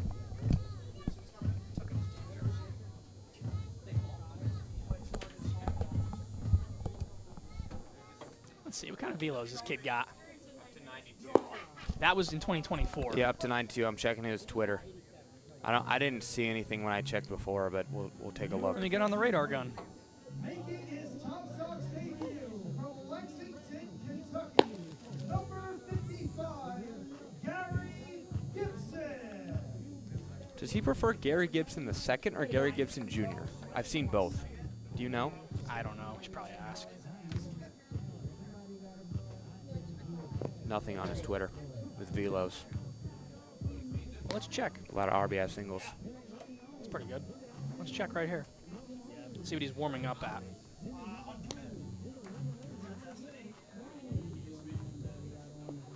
$80. Okay, it's 80 on a breaking ball. And he bounced. Oh, dear. You ready? Sure.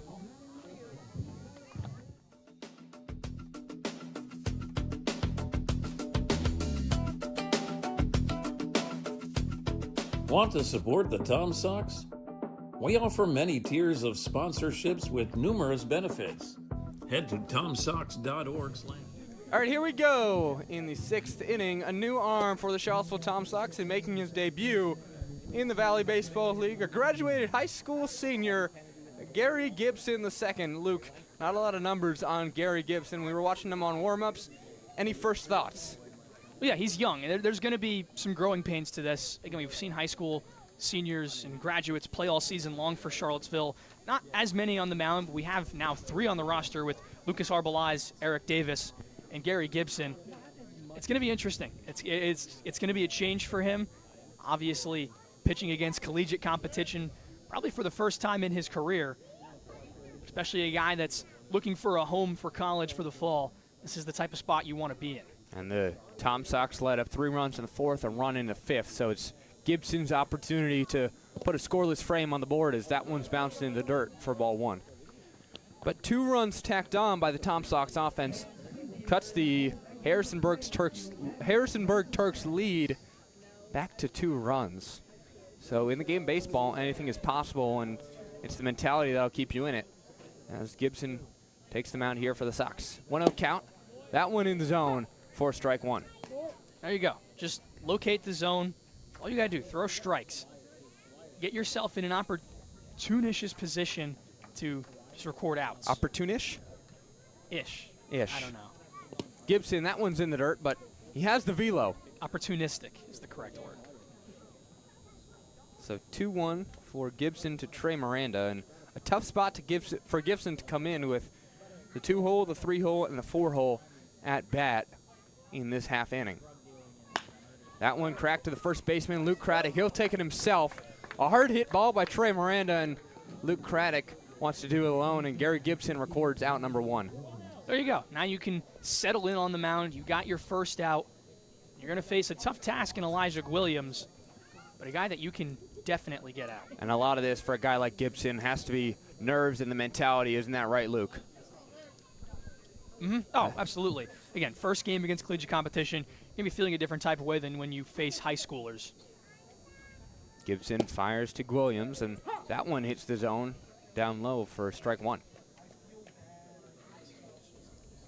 So Williams in the lefty batter's box. Faces off against Gibson. Gibson wearing 55 for the Tom Sox, as it's strike number 2. Elijah Williams had a productive day so far, a fly out, a single, and a walk for the power hitter. The 0-2 count. That one down low, just misses for ball 1. That was a pitch that both Cardone and Gibson liked. Williams had the discipline to hold back, but wouldn't be surprised to see them go to that same pitch again. And Gibson kicks, fires. That one about the same spot. Nearly hit the dirt, and Cardone was able to get a hand on it. 2-2. 1 out here in the 6th inning. Gibson. That one cracked on. Will Yao gets it from Williams. Will Yao to Craddock. Perfect play by number 33 to retire Elijah Williams and get 2 outs in the inning. Yeah, a ball that's hit that hard sometimes can be a difficult task for a shortstop to accomplish. Not for Will Yao. We've seen it time and time again this season. He's able to make the difficult plays look fairly routine. And one thing that Will Yao has learned here so far in this Tom Sox season is it's just as important to make the easy plays as it is to make the highlight plays. 2 outs now for Gibson. No runners on in the 6th inning. That one outside for ball 1. The Tom Sox trail by 2.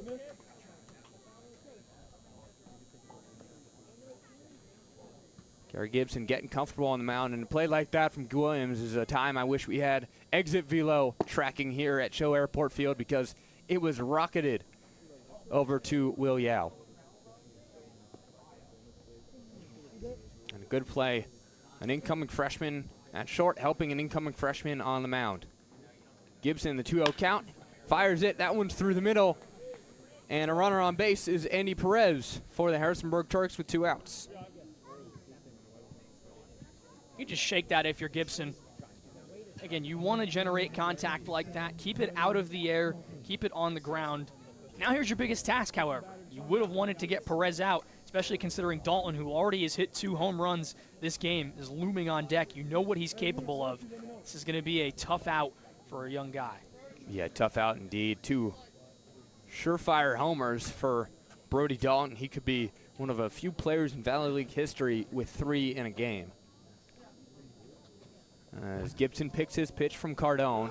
Runner goes, a swing and a miss, and I think that was tipped off the bat of Brody Dalton, so the runner will have to retreat. So back to first base goes Andy Perez, and Brody Dalton, a homer in the 2nd, a homer in the 5th. And now in the 6th, we'll see what he can do with a 2-run lead for his squad. Gibson ahead in the count, 0-1 with 2 outs. Checks back to first, decides not to throw it to Luke Craddock. Takes it, fires. That one's skied up by Brody Dalton. It'll be the left fielder, Braden Bachman, coming in on it, and he'll have to move, but he gets it for out number 3 in the 6th inning. So a clean inning for the first time in a couple of frames for the Tom Sox. Retired, and it'll be Bachman, Yao, and McCollum up on deck.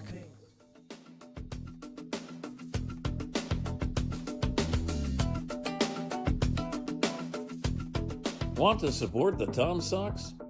We offer many tiers of sponsorships with numerous benefits. Head to tomsox.org/sponsors to learn more about how you can become a valued partner today. Become a host family today. Host families provide players with a home away from home while building connections that go beyond baseball.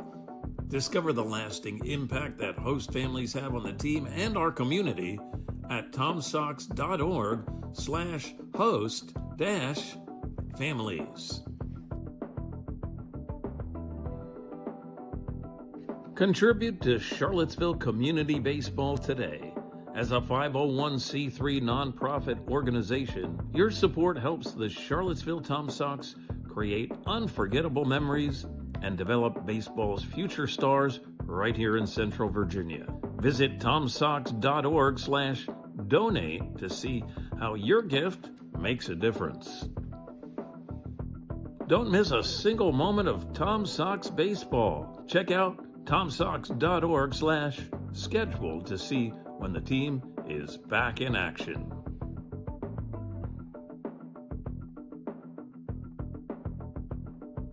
Learn from the best this summer. Join Tom Sox players and coaches in our...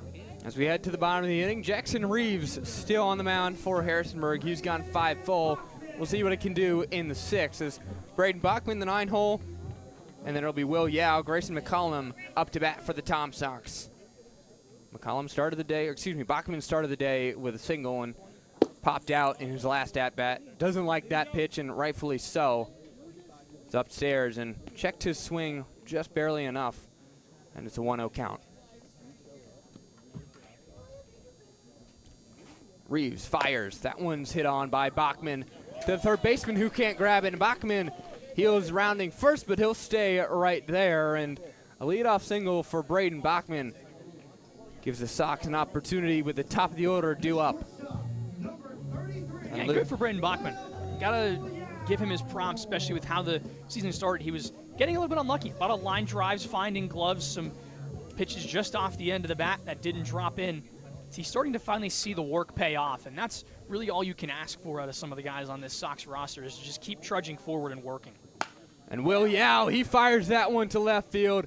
It'll drop, and Bachman's rounding second.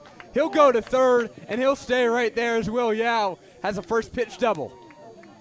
Believe it or not, for Will Yao, that's his first double of the season. A guy that's hit a triple has the speed, obviously, to extend extra bases. Maybe it makes sense in a way. Maybe it doesn't. We haven't had a lot of hard line drives like that time. Will Yao came out ready and got the pitch he wanted. And Luke with a leadoff single and then a double for Will Yao. How much of a leash, if you're Tyler Bocock, do you give Jackson Reeves? Especially with how late it is in the ballgame and how close he was to being relieved in the last half inning, I would have made the change now, especially with Grayson McCollum at the plate, who can tie it with one swing. 2 runners in scoring position. Yao at second as McCollum cracks that one to right field.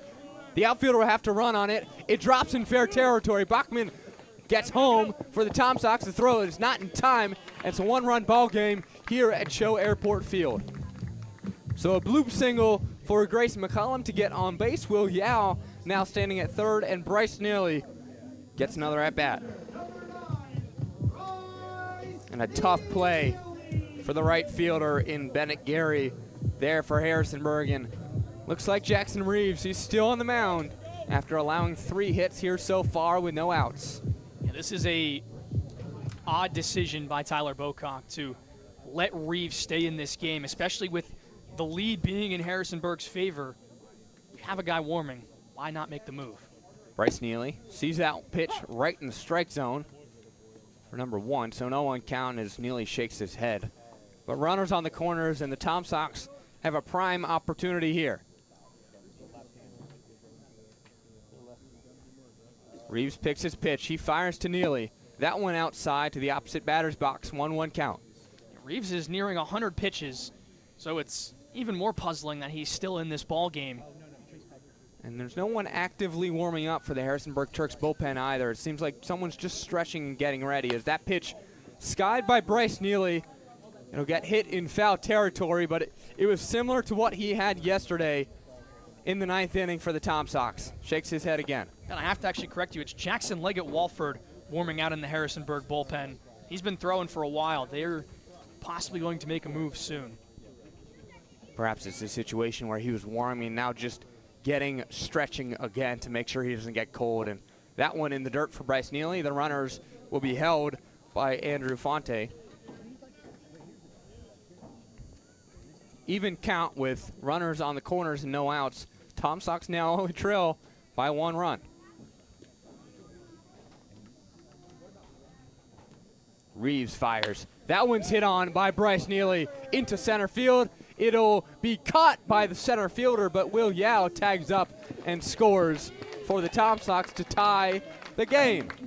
A good play made out there by Mason Greenhouse, but good heads-up maneuvering by Will Yao to tag up and get that run to give the Tom Sox another score on the board and a 6-6 game we have in the 6th inning. Some people say that 6-6-6 is unlucky, but for the Tom Sox, this inning is treating them well. Aiden Harris now in the box. He sees that one go. He already has 2 strikeouts today. Reached base via a single previously. Well, Ben, Aiden Harris has a chance to make it 6-7. I think that would be a fan of all the kids in the ballpark. 6-7 on Sunday, and if you remember, the first win for the Tom Sox this season came on June 7th, which is 6-7 day around the country. So Harris, a 1-1.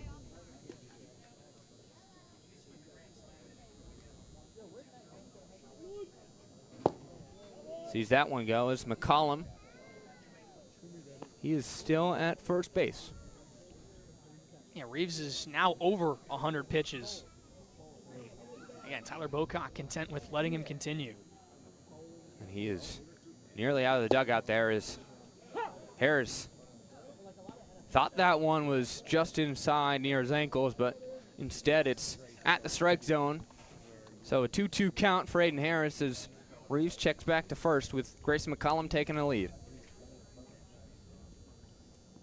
That one to the opposite batter's box, but sliding is Andrew Fonte. He'll grab it to prevent somebody, and a full count to Aiden Harris. 2 down in the inning.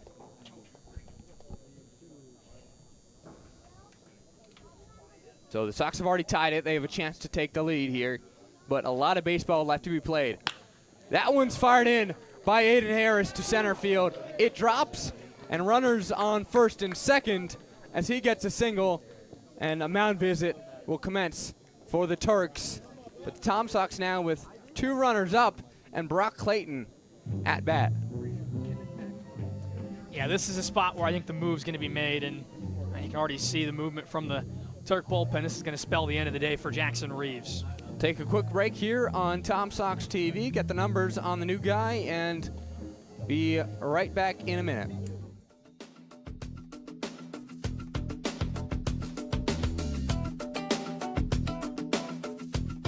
Want to support the Tom Sox? We offer many tiers of sponsorships with numerous benefits. Head to tomsox.org/sponsors to learn more about how you can become a valued partner today. Become a host family today. Host families provide players with a home away from home while building connections that go beyond baseball. Discover the lasting impact that host families have on the team and our community at tomsox.org/host-families. Contribute to Charlottesville Community Baseball today. As a 501c3 nonprofit organization, your support helps the Charlottesville Tom Sox create unforgettable memories and develop baseball's future stars right here in Central Virginia. Visit tomsocks.org/donate to see how your gift makes a difference. Don't miss a single moment of Tom Sox baseball. Check out tomsocks.org/schedule to see when the team is back in action.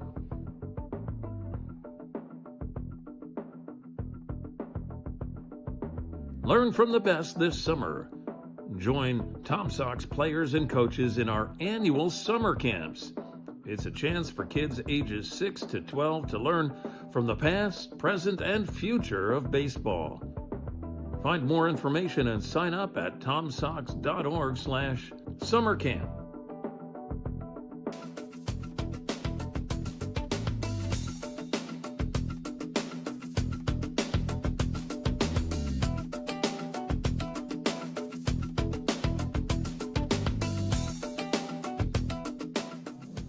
Back here at Show Airport Field, 2 runs already scored in the 6th inning. Tom Sox looking to tack on more. A new arm on the mound for Harrisonburg, Jackson Leggett-Walford, a lefty, 5'8", 175, going into his sophomore year, spent last season at Auburn Montgomery, and Luke Stefanisco has more. This will be his 7th appearance for Harrisonburg this season. A 4.50 ERA, has faced the Tom Sox this season and didn't escape the inning he pitched, but was able to at least not record any earned runs against him. So 1 out, 2 runners on, and Clayton sees that one go in the dirt. And a quick update, too, here from Central Virginia. It looks like a little precipitation coming from the sky in the 6th inning. It's a little blue. We can see the sun peeking out through the clouds, but rain is starting to fall. That may become a factor late in this one. As Leggett-Walford checks back, Jackson Reeves will have his numbers in a second. His line is not final, as Clayton cracks that one into his dugout for a foul ball. Got to give credit to the Tom Sox for battling back into this one. Again, we've seen it time and time again with Charlottesville. They've been down by a couple of runs, boatload of runs, whatever you want to call it, but this team continues to fight, and that's been one of the most fun things about this Tom Sox team in 2026. 1 ball, 1 strike, 1 out. Brought Clayton at bat, 2 runners on. Leggett-Walford checks back. And time is called here at Show Airport Field. A pitch clock violation is what I think we have. Yeah, 2-1 count, so Jackson Leggett-Walford just took barely too long. And here at Show Airport Field, no one can see the pitch clock except for the umpires who keep it themselves. So McCollum on second, Aiden Harris on first. That one sails upstairs, 3 balls, 1 strike. Leggett-Walford, you want to attack Clayton here, especially with the righty Craddock on deck. Don't want to be at a disadvantage in an at-bat that could change the course of an entire game.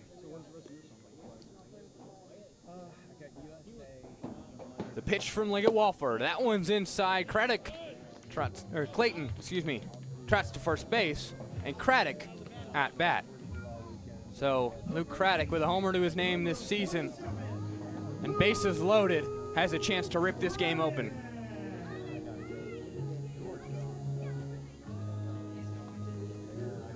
One out now for the Tom Sox. Tie game here in the 6th inning. They've battled back all day. Can they take the lead? Leggett-Walford, that one swung on by Luke Craddock. What are you looking to see here, Luke, if you're Luke Craddock, from your fellow Luke? I think it's the idea that you don't have to get all 4 runs in one swing. Just continue to pass the baton. Your hitters have had success today. Find a way to drop one in the outfield grass. Leggett-Walford, that one swung on by Craddock. It'll be in the outfield. That one caught by the left fielder, but the third baseman, Grayson McCollum at third base tags up, and he'll score for the Tom Sox. And the score now 6-7 on Sunday afternoon. And now a runner on first and a runner on second with two outs. But importantly, the Tom Sox take the lead. Yeah, that's the most important part. Now for Charlottesville, you're going to have to trust that you got the guys behind you. Gary Gibson's going to have to hold it over.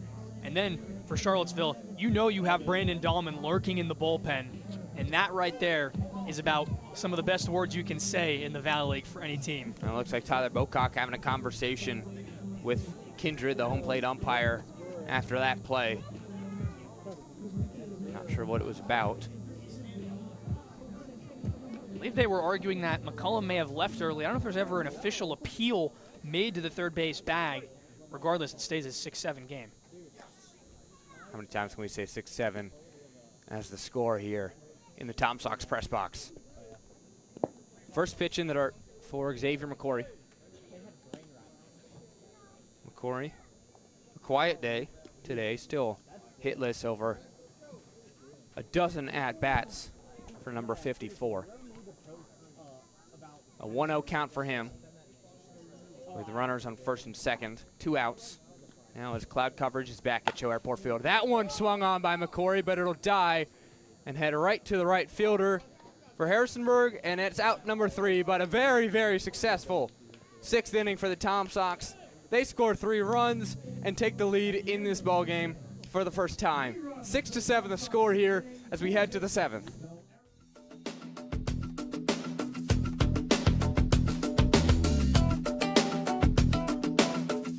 Stay connected with the Tom Sox. Follow at Seville Tom Sox on Instagram, Facebook, YouTube, TikTok, and X for the latest team updates and primetime content.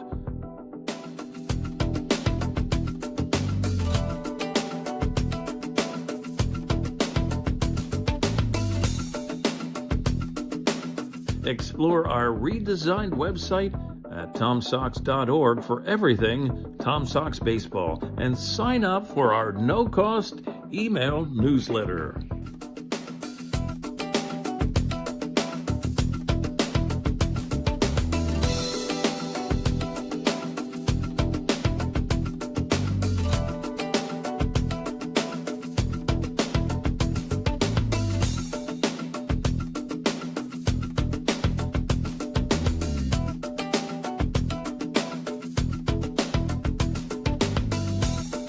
Subscribe to the official YouTube channel of your 4-time Valley Baseball League champion, Charlottesville Tom Sox. Highlight videos, game recaps, full games, in-depth interviews, and so much more on the official digital home of the Charlottesville Tom Sox.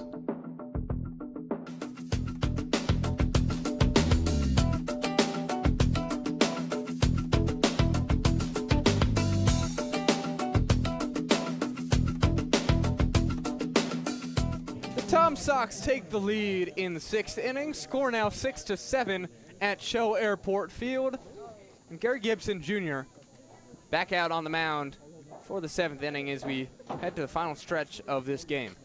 Just like I expected, Ben, Brandon Dahlman is loosening in the Tom Sox bullpen. Is there a reason you choose the word loosening instead of warming up? Well, it's pretty light tosses so far. Gibson gets that one in the strike zone for number 1. And yeah, now there's serious cloud coverage at Show Airport Field. We're really hoping that this weather holds off for the next hour or so.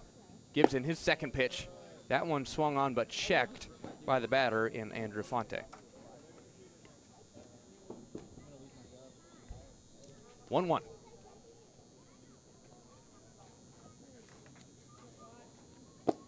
In the dirt, and Brandon Dahlman, his last outing. 5 outs recorded, 5 strikeouts. He's been lights out all season for the Tom Sox. You go back to the game against Covington a few weeks ago where he was perfect in relief while striking out 9 Lumberjacks. Not enough good words to describe Brandon Dahlman as that ball is down low and past Ben Cardone for ball number 3. 3-1 count. But again, you can't get too far ahead to focus on Dahlman. You got to focus on Gibson being on the mound and him getting outs. And still only a 1-run lead for the Tom Sox. A lot of game left to be played. That one's hit hard into the outfield. It'll be center fielder Bryce Neely coming onto it. Good communication with Brock Clayton again, and getting the outfielders on the same page has been key for the Tom Sox all game. Yeah, absolutely. And making a change mid-game, it's always going to be an adjustment. But Neely's handled it well, and the rest of the outfield has handled it well. There really hasn't been a drop-off in anything at all. Brings up Connor Spellman, who's been hit by a pitch twice. So disciplined by Gary Gibson. Has to be in his mind right here. Gibson, that one checked, but is in there for a strike. An 0-1 count now to Connor Spellman.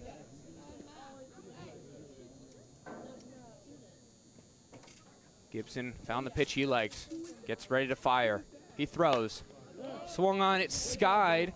Luke Craddock, Xavier McCory communicating. McCory calls everybody off. He grabs it, a pop out for number 2 here in the 7th inning. Quick 2 outs for Gary Gibson. That's what you can ask for if you're the young pitcher. And although Dahlman is excellent at inheriting some bad situations and getting out of them, that's evidenced by his inherited runners to scored runners ratio this season, where he's inherited 12 base runners and only allowed 2 of them to score. Gotta say, it'd be pretty nice to send him in there with a clean slate, nobody on base. We'll see what's going on here with Brandon Dahlman. For now, still Gary Gibson. Gary Gibson Jr. He gets that one in there for a strike. 0-1 with 2 outs. It's been successful all afternoon.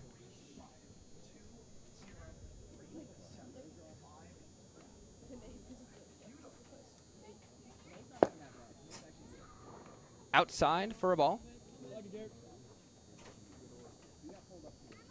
Gary Gibson still deciding where he wants to play his college baseball next season. But wherever he does, he'll be successful, as that one's outside for a ball, 2-1 count.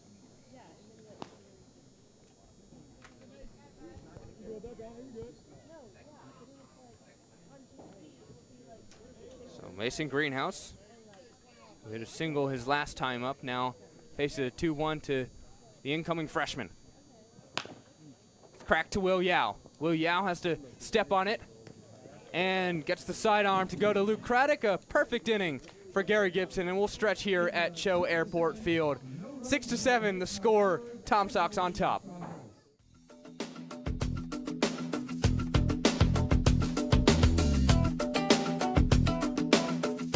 Stay connected with the Tom Sox. Follow at Seville Tom Sox on Instagram, Facebook, YouTube, TikTok, and X for the latest team updates and primetime content.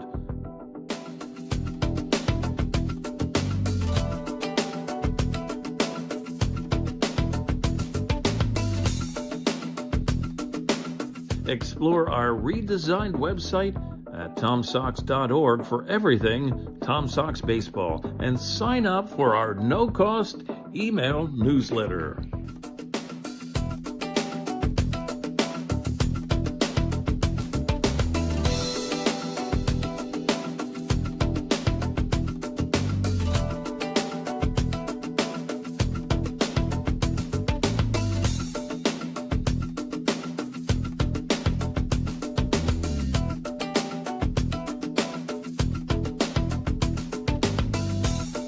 Subscribe to the official YouTube channel of your 4-time Valley Baseball League champion, Charlottesville Tom Sox. Highlight videos, game recaps, full games, in-depth interviews, and so much more on the official digital home of the Charlottesville Tom Sox.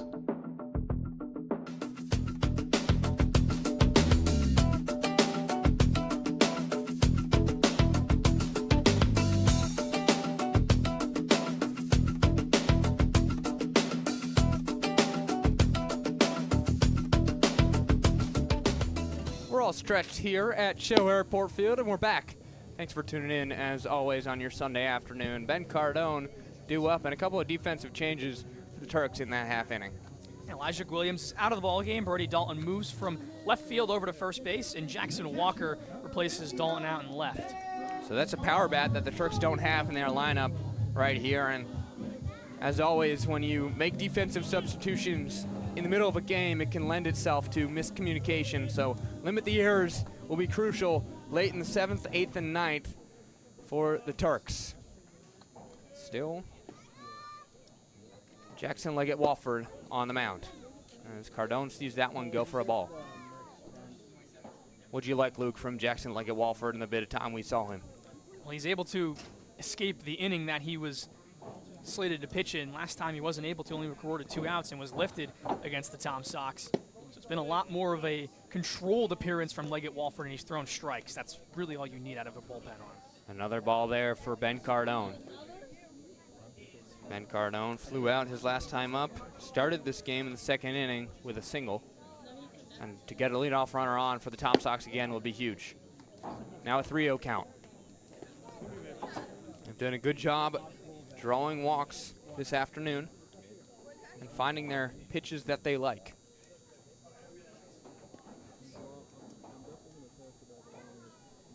Three balls, no strikes. Look at Walford. That one's in there as Ben Cardone doesn't swing at it. Clips the outside part of the zone.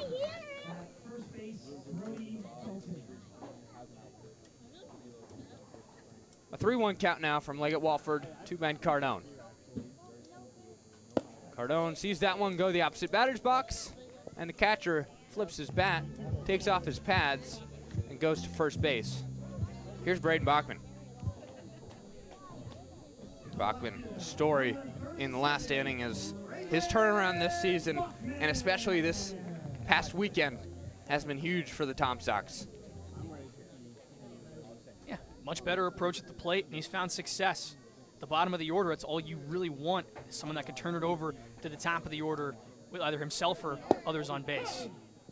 And Cardone slides in at second. I was thinking about Grayson McCollum, but he's not due up for a couple of batters. Ben Cardone has a stolen base, and the Tom Sox have a runner in scoring position with a one-run lead. Braden Bachman, then the top of the order for the Sox. 0-1 count. That one's in there, nearly clips the knees of Braden Bachman. He had to slide out of the way, and you can see Ben Cardone in the middle of your screen playing tango with the shortstop and second baseman out there for Harrisonburg. He's taking a significant lead and always watching the catchers, seeing what the opposing men behind the plate do, and it helps them oftentimes on the base paths. And there goes Cardone. Cardone, he's safely in at third. Another stolen base for him, and that ball was in there for a strike. But now the Tom Sox, with a one-run lead, have a runner on third. You talk about timing up a pitcher. Yeah, that's exactly what Ben Cardone just did there and timed it perfectly. There was zero chance that Fonte had any opportunity to get Cardone at third. And Cardone comes from VMI, which had a history of strong base running down there in Southwest Virginia.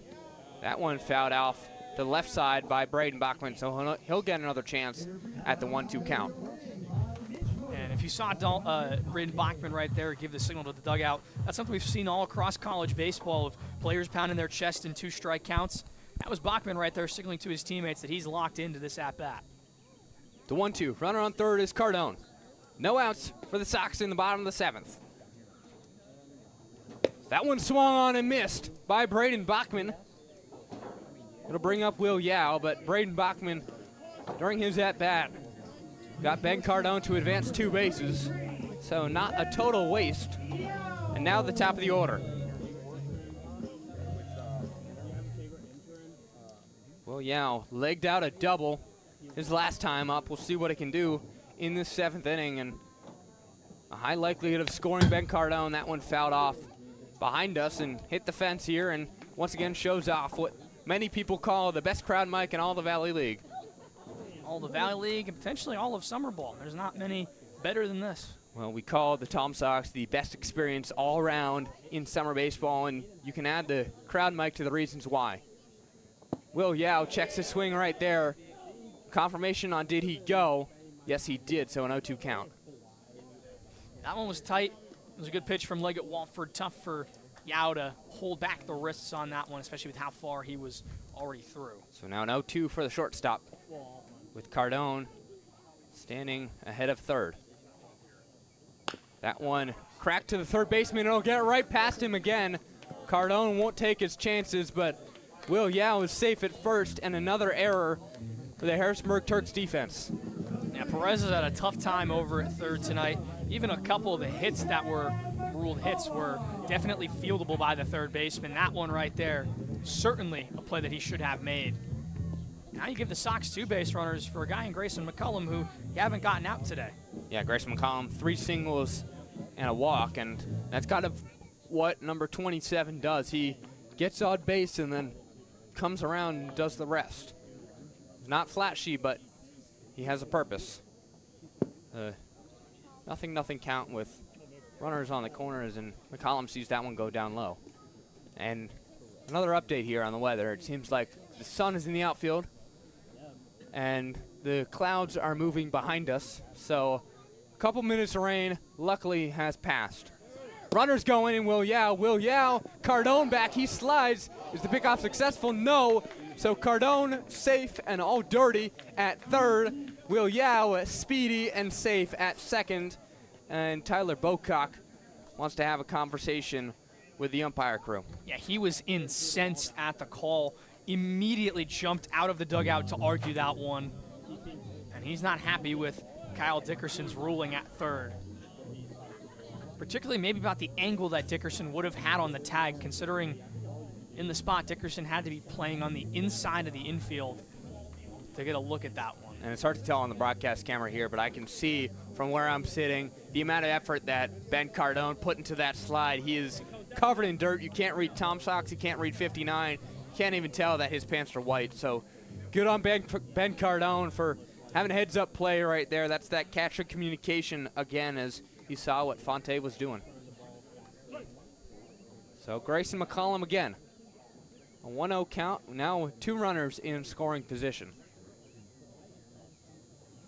That one swung on. It'll be dropping in center field. A run scores for the Tom Sox and Ben Cardone. Another comes around in Will Yao. And the Sox have a 3-run lead, 9-6 in the bottom of the 7th inning. Great piece of hitting and another single for Grayson McCollum. That's a great piece of hitting, and Tyler Bocock has to be careful here. He is jawing at home plate umpire Trevor Kindred, namely considering that that single may not have scored Will Yao and certainly would have scored Cardone if that pickoff attempt at third base was called an out.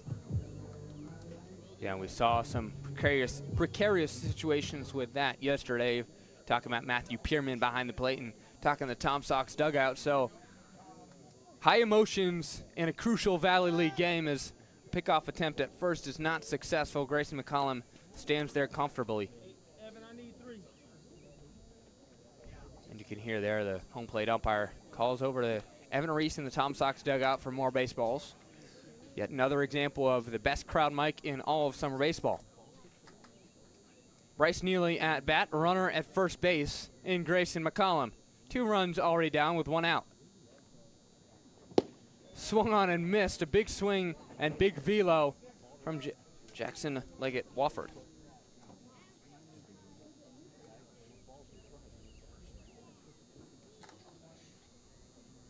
So no 1 count. Leggett Wofford keep an eye on Grayson McCollum. Speedy at first base as he fires, and McCollum's in a pickle. The throw will be in time as they sensed him right away, and McCollum didn't get that, and the throw was there, and a good move by Leggett Wofford and his infield, and not Elijah Williams, Brody Dalton, and Trey Miranda. That's the first time McCollum's been caught stealing all season long. Don't think that'll dissuade him from trying to take bags in the future, though, however. So nearly the 0-1, now no runners on and 2 gone. Totally changes the at-bat. The Sox still able to extend the lead here at Chill Airport Field in this 7th inning. Bryce Neely had a lot of family in attendance for his big game yesterday that was capped off with the monster home run in the 9th inning. Neely swing, that one fouled off behind us. So a 1-2 count now for Bryce Neely with 2 down. And Neely's family was on the hill in left field for that home run, and a very good chance they got the ball. So good memory for the Neely family that has spent a lot of time in Charlottesville during his young career. A 1-2 count now. Bryce Neely 2 outs. Leggett Wofford fires that one in there for a strike, and it'll be out number 3 here at Chill Airport Field in the 7th inning, but not before 2 more runs cross the board for the Tom Sox. A 9-6 ball game as we head to the 8th inning in Central Virginia.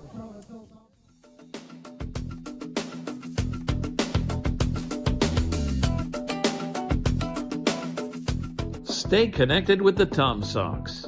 Follow at Seville Tom Sox on Instagram, Facebook, YouTube, TikTok, and X for the latest team updates and primetime content.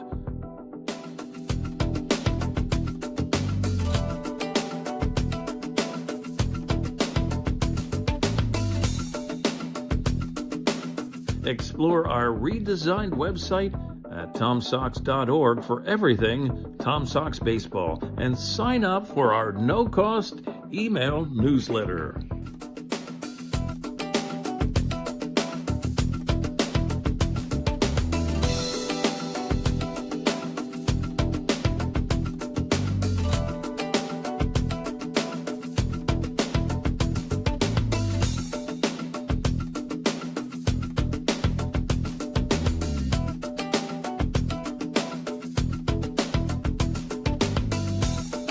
Subscribe to the official YouTube channel of your 4-time Valley Baseball League champion, Charlottesville Tom Sox. Highlight videos, game recaps, full games, in-depth interviews, and so much more on the official digital home of the Charlottesville Tom Sox. 9-6 ball game here at Chill Airport Field as the Tom Sox get 2 more runs to go in the bottom of the 7th inning. And Luke, I'll lead it to you right here, but Coy Tomlin went out in the mound for a pitching change and brings out number 7, the firepower from Brandon Dahlman. Yeah, this was the key to the game for me, and Charlottesville accomplished exactly what was needed to hand the keys to Brandon Dahlman in about as good a situation as you could want. A 3-run lead, a guy that hasn't surrendered an earned run all season long and has struck out 30 batters, across 14 2/3 innings. Yeah, you know, you never want to pencil in a win 2 innings before the game ends. I got to tell you, Ben, I feel pretty good about this one. We'll see as Dahlman takes the mound right here. It'll be Garrett Harper, Ben Gary, and Trey Miranda. Those are the 3 due up for Tyler Bocock's team, who was visibly frustrated in the previous inning as that one's fouled off. What'd you see from Tyler Bocock? Yeah, well, he was not happy with the call at third on the Ben Cardone slide back in on the pickoff attempt, and maybe felt a little bit better after the strikeout looking call on Bryce Neely to end the inning, but still not very pleased with the officials. Dahlman, that one's in there for a strike, and we talked about this before the inning started too. Dahlman, he doesn't necessarily get up there in terms of velo, but he finds his spots and he's consistent with it.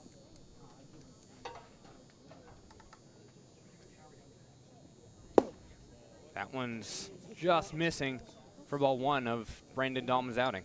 I mean, it just feels like every pitch Dahlman throws is going to be a strike. He's only walked 5 batters in those 14 2/3 innings and has worked around the issues that he's given himself. His last outing came in Stanton, got 5 outs, 5 strikeouts. And I gotta tell you, Ben, maybe it's like him creating challenges for himself by walking batters of just, I'm gonna walk this guy to then strike out the next 2 because I can. Dahlman, the 2-2. He kicks, he fires. That one swung on, but the left fielder, he will let it drop in Braden Bachman, and a single as a rare hit to Brandon Dahlman's name and a leadoff runner for the Turks. If the Turks want to come back in this one, as the Tom Sox did, they have plenty of time to do so, and that's the way to do it with a leadoff batter and the top of the order coming up. Maybe the broadcaster's jinxed there. Maybe we should tone it down a little bit. I still think you have to emphasize how good Brandon Dahlman has been in his 5 appearances for the Sox this season.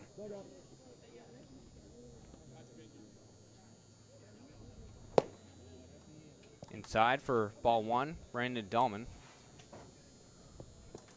So a 3-run lead for the Tom Sox, and their stopper comes on the mound. Here, a runner on and no outs in the 8th inning. That one swung on. It's past the second baseman, Xavier McCory, and Brock Clayton will be back there to hold up his remains. So now 2 runners, first and second, and Brandon Dahlman, his head in his hands. He knew he wants that one back. Okay, well, here you go. This is the test for Brandon Dahlman. He's been excellent all season long. This is the moment where you got to prove how good you are.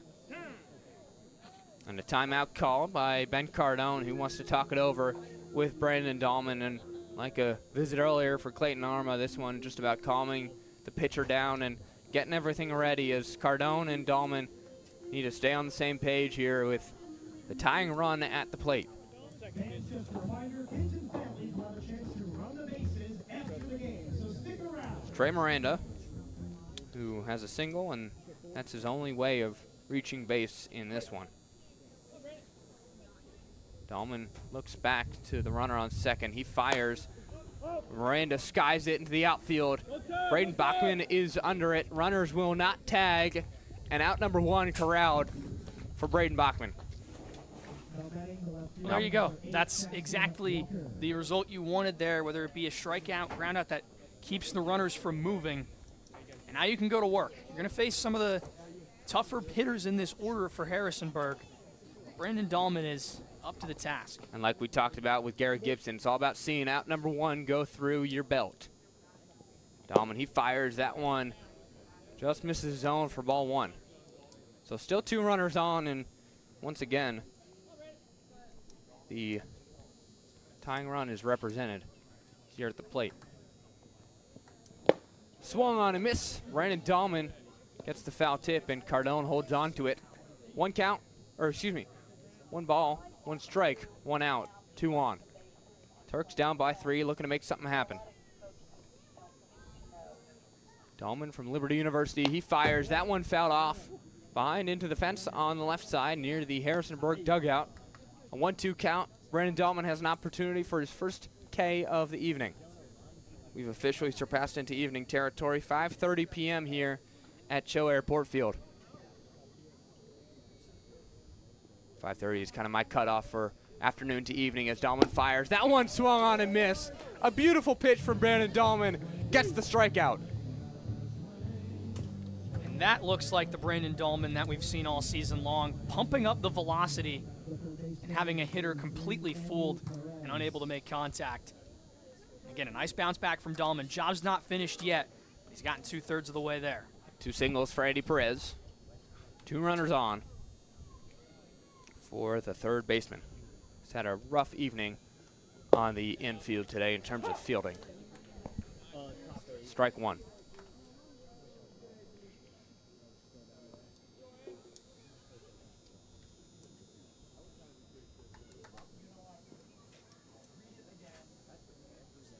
Brandon Dahlman looks back. He fires. That one swung on, fouled back to the right side this time. 0-2 count now to Brandon Dahlman.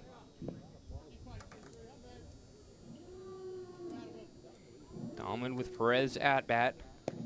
Perez already struck out once. That was in the 3rd inning. Dahlman looking for back-to-back Ks.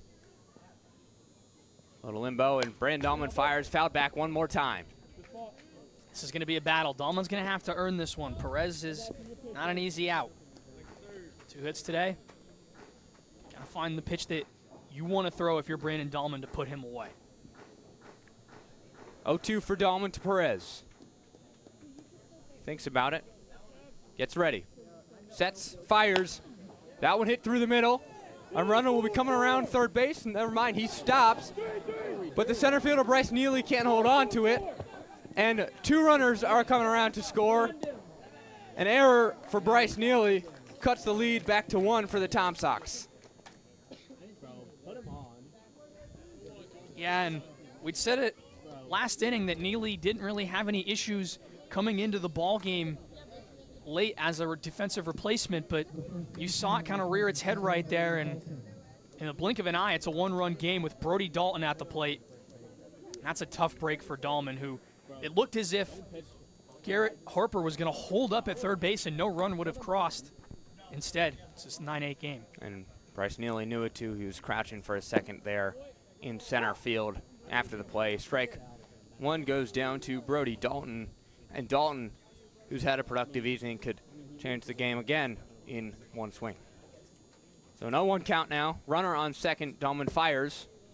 That one misses his own. 1-1. So Dahlman's still a very, very good outing, and just an unfortunate circumstance right there. 1-1 as Dahlman fires. That one swung on and missed for Brody Dalton. Dahlman and Dalton. One wearing 7, the other wearing 27. A 1-2 count now. Runner on second. That one chopped foul, and he'll get another try as the ball lands in the Tom Sox dugout.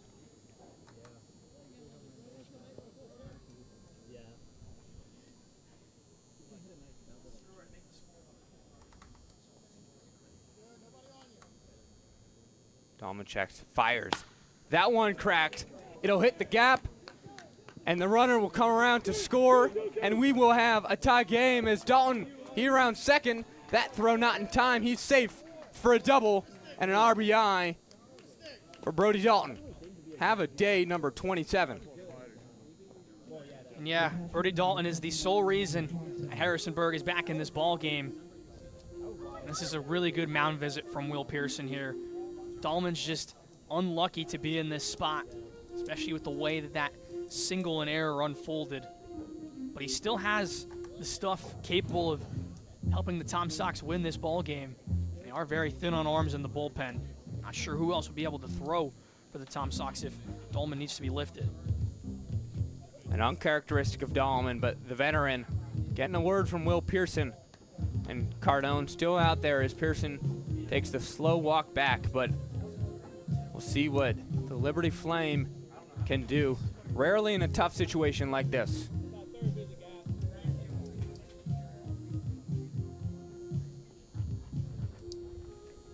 So here comes the catcher. No singles, 2 strikeouts, and a flyout on the afternoon. Brandon Dahlman on the mound with 2 outs, a runner on, and 3 runs scored in the inning. Dahlman fires. That one's cracked. It'll go to the second baseman, Xavier McCory, right to Luke Craddock, and he retires the batter, and that's out number 3 in the inning. So 3 runs scored, a tie game. We're all knotted at 9 at Show Airport Field, and a chance for runs for the Tom Sox in the bottom.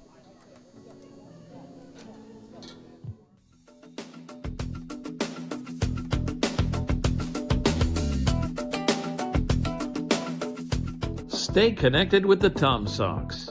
Follow at Seville Tom Sox on Instagram, Facebook, YouTube, TikTok, and X for the latest team updates and primetime content.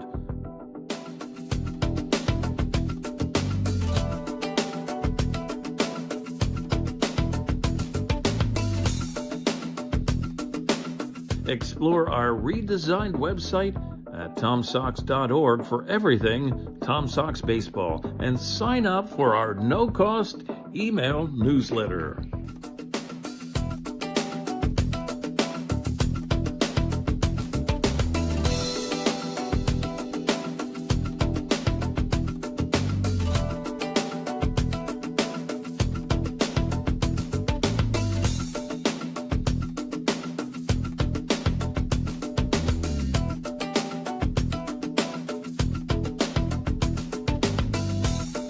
Subscribe to the official YouTube channel of your 4-time Valley Baseball League champion, Charlottesville Tom Sox. Highlight videos, game recaps, full games, in-depth interviews, and so much more on the official digital home of the Charlottesville Tom Sox.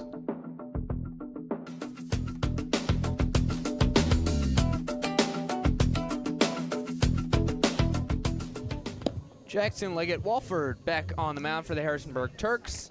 Aiden Harris, Brock Clayton, Luke Craddock, the middle of the order, due up for the Tom Sox, and we have a tie game here at Show Airport Field after 3 more runs across the board. And Luke, this game has ever important stakes. Well, yeah, you look at the standings. Harrisonburg and Charlottesville fighting for that last playoff spot in the VBL South. Winner of this game moves into the 4th spot.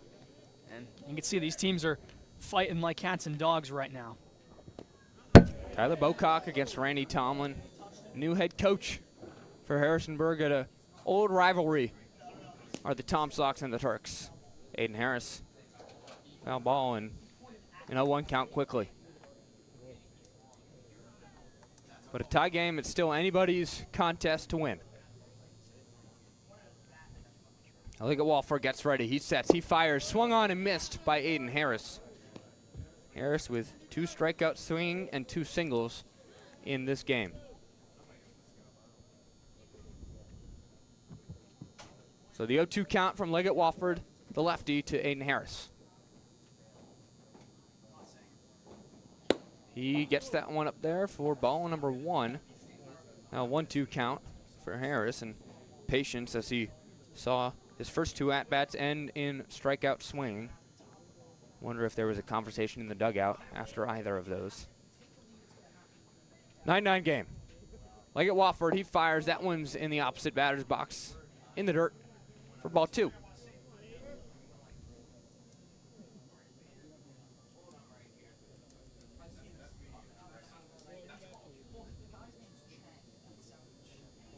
Even count. Jackson Leggett Wofford to Aiden Harris in the batter's box. Gets set, goes. That one up there. So quickly a full count for Aiden Harris, and good patience by the former UVA man to work his way back into this at-bat. The payoff pitch from Leggett Wofford. Swing on and a miss for Aiden Harris. Bringing up Brock Clayton. Not what Aiden Harris wanted. That's his 3rd strikeout of the afternoon.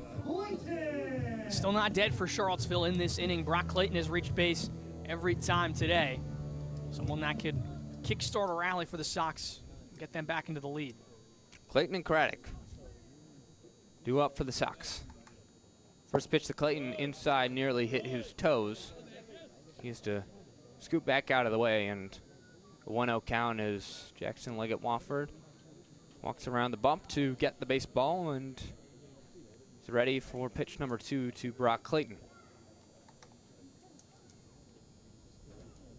Clayton gets set. That one hits Clayton in the back, and oh boy, it looked like it hurt, and Brock Clayton made it seem like it hurt too as he slowly walks over to first base after throwing his bat. But the Tom Sox, now tied, have a runner on first base. And Luke Craddock has a sac fly to his name. But it'd be a good time for him to get his first hit of the evening. And remember, his last 2 games on Saturday and Friday has a double in each of them. With that being said, now Brock Clayton becomes the first Tom Sox player to reach base 5 times in one game since Jackson Soroy against Stanton last season. And they're checking something on the field here, making sure Brock Clayton is okay, I think, as he's just walking around. It really pelted him right in the middle of his back. I don't know if you had a good eye on it, Luke, but he's there. And clearly in some pain, but he's getting his sliding mitt on bright red. Spent last year at Northwest Florida, had a stellar year on the panhandle of the Sunshine State. Wow. So to Luke Craddock, runner on first base, 1 out. Tie game at Cho Airport Field. Craddock doesn't swing, thought about it, but that one's there for a ball. And another weather update here. Clouds have gone away, skies are blue, and we're looking clear for the remainder of this one. 1-0 count for Luke Craddock. Leggett Wofford. Craddock swings at that one. It'll go into right field, and it'll drop down in foul territory. Brock Clayton is rounding, and he'll stay at third base. A double for Luke Craddock. Well, if there was ever a time for Craddock to record his 3rd straight game with a double, it was right now. And if it was anywhere else in the ballpark, I think there may have been a chance for Brock Clayton to score. It's only about 290 down that right field line where the ball banged up in the corner. Still not done yet. McCory gets a chance with 1 out. And again, we've been talking about it all game long. He just needs something to break out of a slump. He's already recorded a go-ahead RBI against Harrisonburg this season. That came in the first game on the road against the Turks. Has a chance to do it again here. Runners in scoring position. 9-9 ball game. 1 out, and the infield is in. Looking for a bunt opportunity from Xavier McCory, perhaps. McCory doesn't swing, and that ball's away. Clayton comes, and he'll slide into home, give the Tom Sox the lead. Luke Craddock at third, a 10-9 ball game at Cho Airport Field. And one of the few mistakes that Andrew Fonte has made all day cost them to give the Tom Sox back the lead, and that mentality of staying in it, and Xavier McCory now has a chance to extend it further with Luke Craddock standing on third. Play devil's advocate there, Ben. I think that was more of a mistake on Leggett Wofford's side. Pulled that pitch too hard as he was trying to find the velo to get McCory out and completely missed his spot and the catcher. The 1-0 pitch, McCory fouls it off deep into his own dugout, and that hit something pretty hard there. So McCory and Ben Cardone up next. McCory, we've talked about his struggles since Friday. Be a great time for him to get out of this slump. I feel like we've said that all day, but now with a runner on third in the 8th inning, Sox have regained the lead. That one fired inside, nearly hit him as he had a little spin move. That looked like what Will Yao does at shortstop as he turned around and made sure not to get hit by the ball. And as we talked about earlier, a conversation with the home plate umpire. 2-1.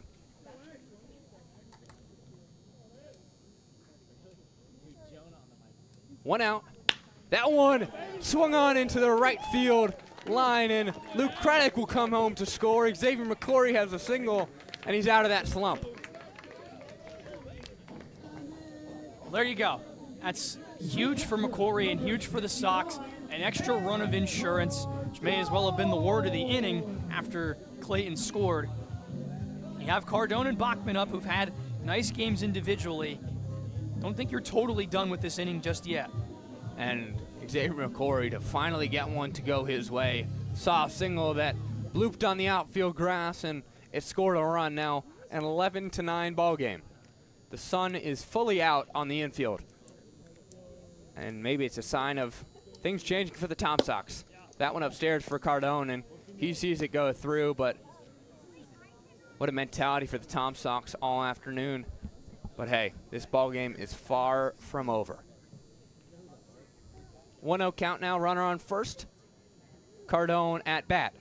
Leggett Walford as Cardone fouls that off, and Leggett Walford has had trouble finding his spot. He's gotten good velo, but the Tom Sox have just taken advantage of it. You get a little bit of a picture. Not great here as Cardone is all dirty on his front side from that play on third base beforehand. 1-1 count, 1 out. Cardone, he doesn't swing there, and 2-1 now. You want to move ahead if you're Cardone. Just trying to pile on as much as you can on Leggett Walford. Clearly nearing the ending of his outing, so you want to put as many runs on him and as many charge hits on him as you can before you have to go to the next bullpen arm. In the zone for strike 2. 2-2 count as Cardone didn't bother swinging at that one. McCory is firmly on first base. Takes a couple of steps now, but he's a speedy guy on the bases as well, so if he gets the opportunity, he can steal one. 2-2 count to Cardone. Jackson Leggett Walford trying to get out of it, and there goes McCory. McCory a pickle, and he will get tagged out. Good communication by the infield of Harrisonburg, and that's out number 2 of the inning. So everything changes for Ben Cardone now. No runners on and 2 outs instead of 1.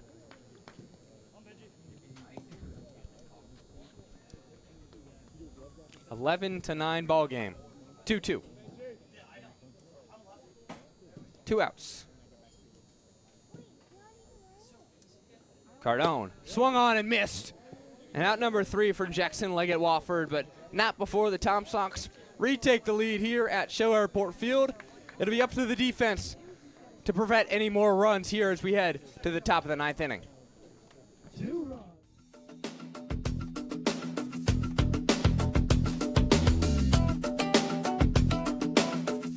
Stay connected with the Tom Sox.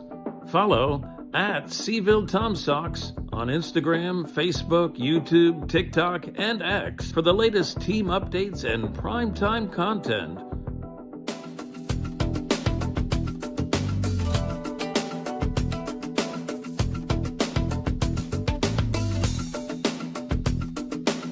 Explore our redesigned website at TomSox.org for everything Tom Sox baseball, and sign up for our no-cost email newsletter.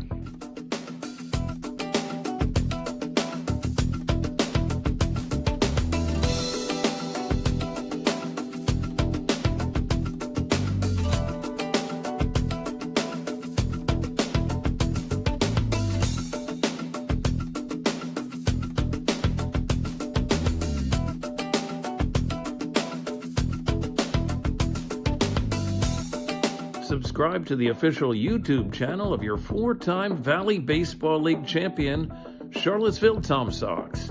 Highlight videos, game recaps, To the 9th inning we go at Cho Airport Field here at Charlottesville High School, and it's a nail-biter between the Tom Sox and the Turks. Brandon Dahlman back out on the mound. What needs to be different for him to hold the Turks scoreless and secure the Tom Sox the win? I don't think he has to do anything different than what he did last inning. You know, it is the game of baseball. You're not going to be perfect every outing. Eventually teams are going to start to put the bat to ball or get some hits. I think Brandon Dahlman is that good of a pitcher. He can stick with what he's doing and find the 3 outs to get the Sox out of this ball game. Connor Spellman, Mason Greenhouse, and Garrett Harper, the bottom of the order, due up as Brandon Dahlman takes the mound. Spellman, 2 hit by pitches, a strikeout, and a pop out in this one. Sox up by 2, trying to preserve the lead and get back in the win column. Dahlman fires the first pitch of the inning. It's fouled back behind him by Connor Spellman. Ahead in the count already is Brandon Dahlman. Strikeouts are his calling card, but really it's up to his defense to do the rest of the work. Swung on and missed, popped up high, and it'll go out of play, and quickly an 0-2 count.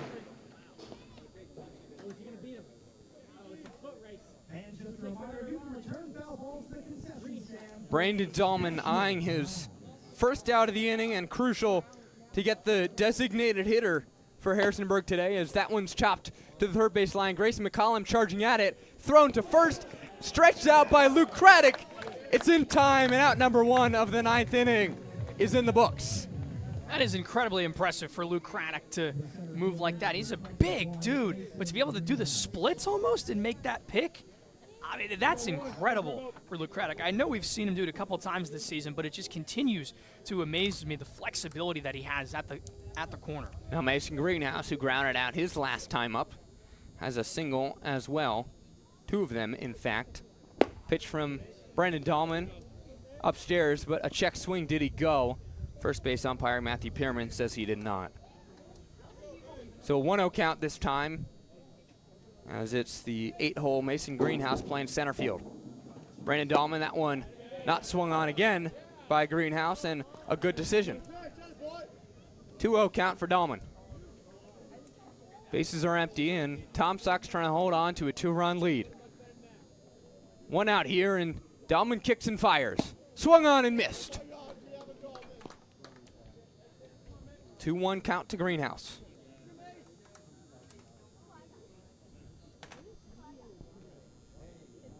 Dahlman picks his pitch.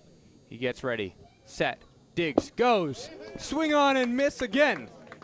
Mason Greenhouse 2-2. And Brandon Dahlman has found his spot. One more pitch. That's all Brandon Dahlman needs. Wouldn't be surprised to see him go back to the fastball here and try and blow him away. Dahlman winds up. Gets set. Fires. That one in the dirt for ball 3. Full count now to Mason Greenhouse.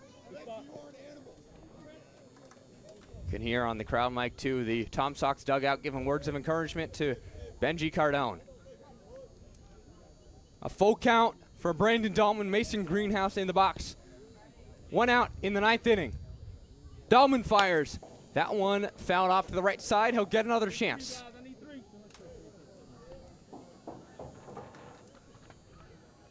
Brandon Dahlman, a higher pitch count here today than he's used to. But all he has to do is get these 2 outs, and the day is over. A full count. Dahlman to Greenhouse. He kicks, he fires. That one fouled off again.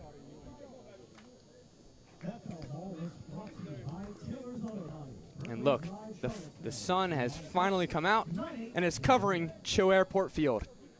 It might be poetic here in Charlottesville, Virginia. Dahlman, a full count one more time. He fires. That one kicked to Will Yao. He has to charge at it. Yao jumping to Craddock, who stretches, and Craddock gets it again. What a play by Luke Craddock for the 2nd time this inning. Again, it isn't an easy play, and he makes it look like he's done it 1,000 times to stretch like that. That is a good play from Will Yao as well, to charge in on that ball and make a good throw over to first. He's had some issues with throws over to first. That one right on the money for Craddock. And now the Turks down to their final out of the evening. In the 9th inning, 2 gone. That one swung on to Will Yao. Will Yao gets it, and the Tom Sox win. 11-9, Will Yao, a jumping play to end it. and a celebration has commenced at Cho Airport Field. Brandon Dahlman holds it down for the Sox, and they go into the break feeling happy and back in the win column. Yeah, and then that's a gritty win, a gutsy win from the Sox team, being down at multiple points in the game, being tied up in the 8th inning, but not letting that top of the 8th inning get to their head. They immediately went back to work in the bottom of the inning and got 2 more runs to retake the lead. It was an entire team win, especially with the limited arms that the Sox team had in the bullpen. Clayton Armour struggled early, but Gary Gibson and Anthony Mancini cooled things down. Brandon Dahlman prevailed even after a little bit of adversity he faced. That was a team win. I think that's complimentary baseball and total baseball. Ted Lasso would be proud. The Tom Sox move to 11-12, 1 game under 500 here as we head into the month of July. And wow, what a win for the Sox as we look at the standings again. Obviously different than entering into the game, but they'll take the lead in 4th place as it gives Harrisonburg a loss and gives the Tom Sox a win. Luke, that's crucial for this team. It is crucial, and it is going to go a long way. You win the season series against Harrisonburg now, 4-1 against them. You'll play them once more in Harrisonburg, and that'll be the end of the season series with the Turks. You need to get as many wins over them as you can. You get a 5th win, you're in a very good spot. You got to take care of business when you have the opportunity, and you have to win games when you play them if you're Charlottesville. Nothing's guaranteed in this league. There's no guaranteed victories over any teams. We've seen it with Covington beating the number 1 seeded Waynesboro in a 1-hit shutout.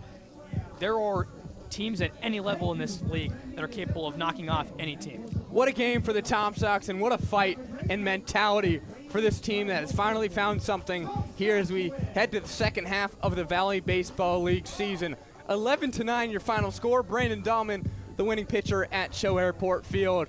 A great game, and Will Yao making a jumping play to end it. Thanks to everybody for tuning in. Thanks for spending your Sunday afternoon with us. The Tom Sox, they'll be back in action in Front Royal on Wednesday to take on the Cardinals, and then on Thursday and Friday back here at Cho Airport Field. For Ben Rikosh, Luke Stephanius go beside me. Thanks so much. You've been watching Tom Sox TV.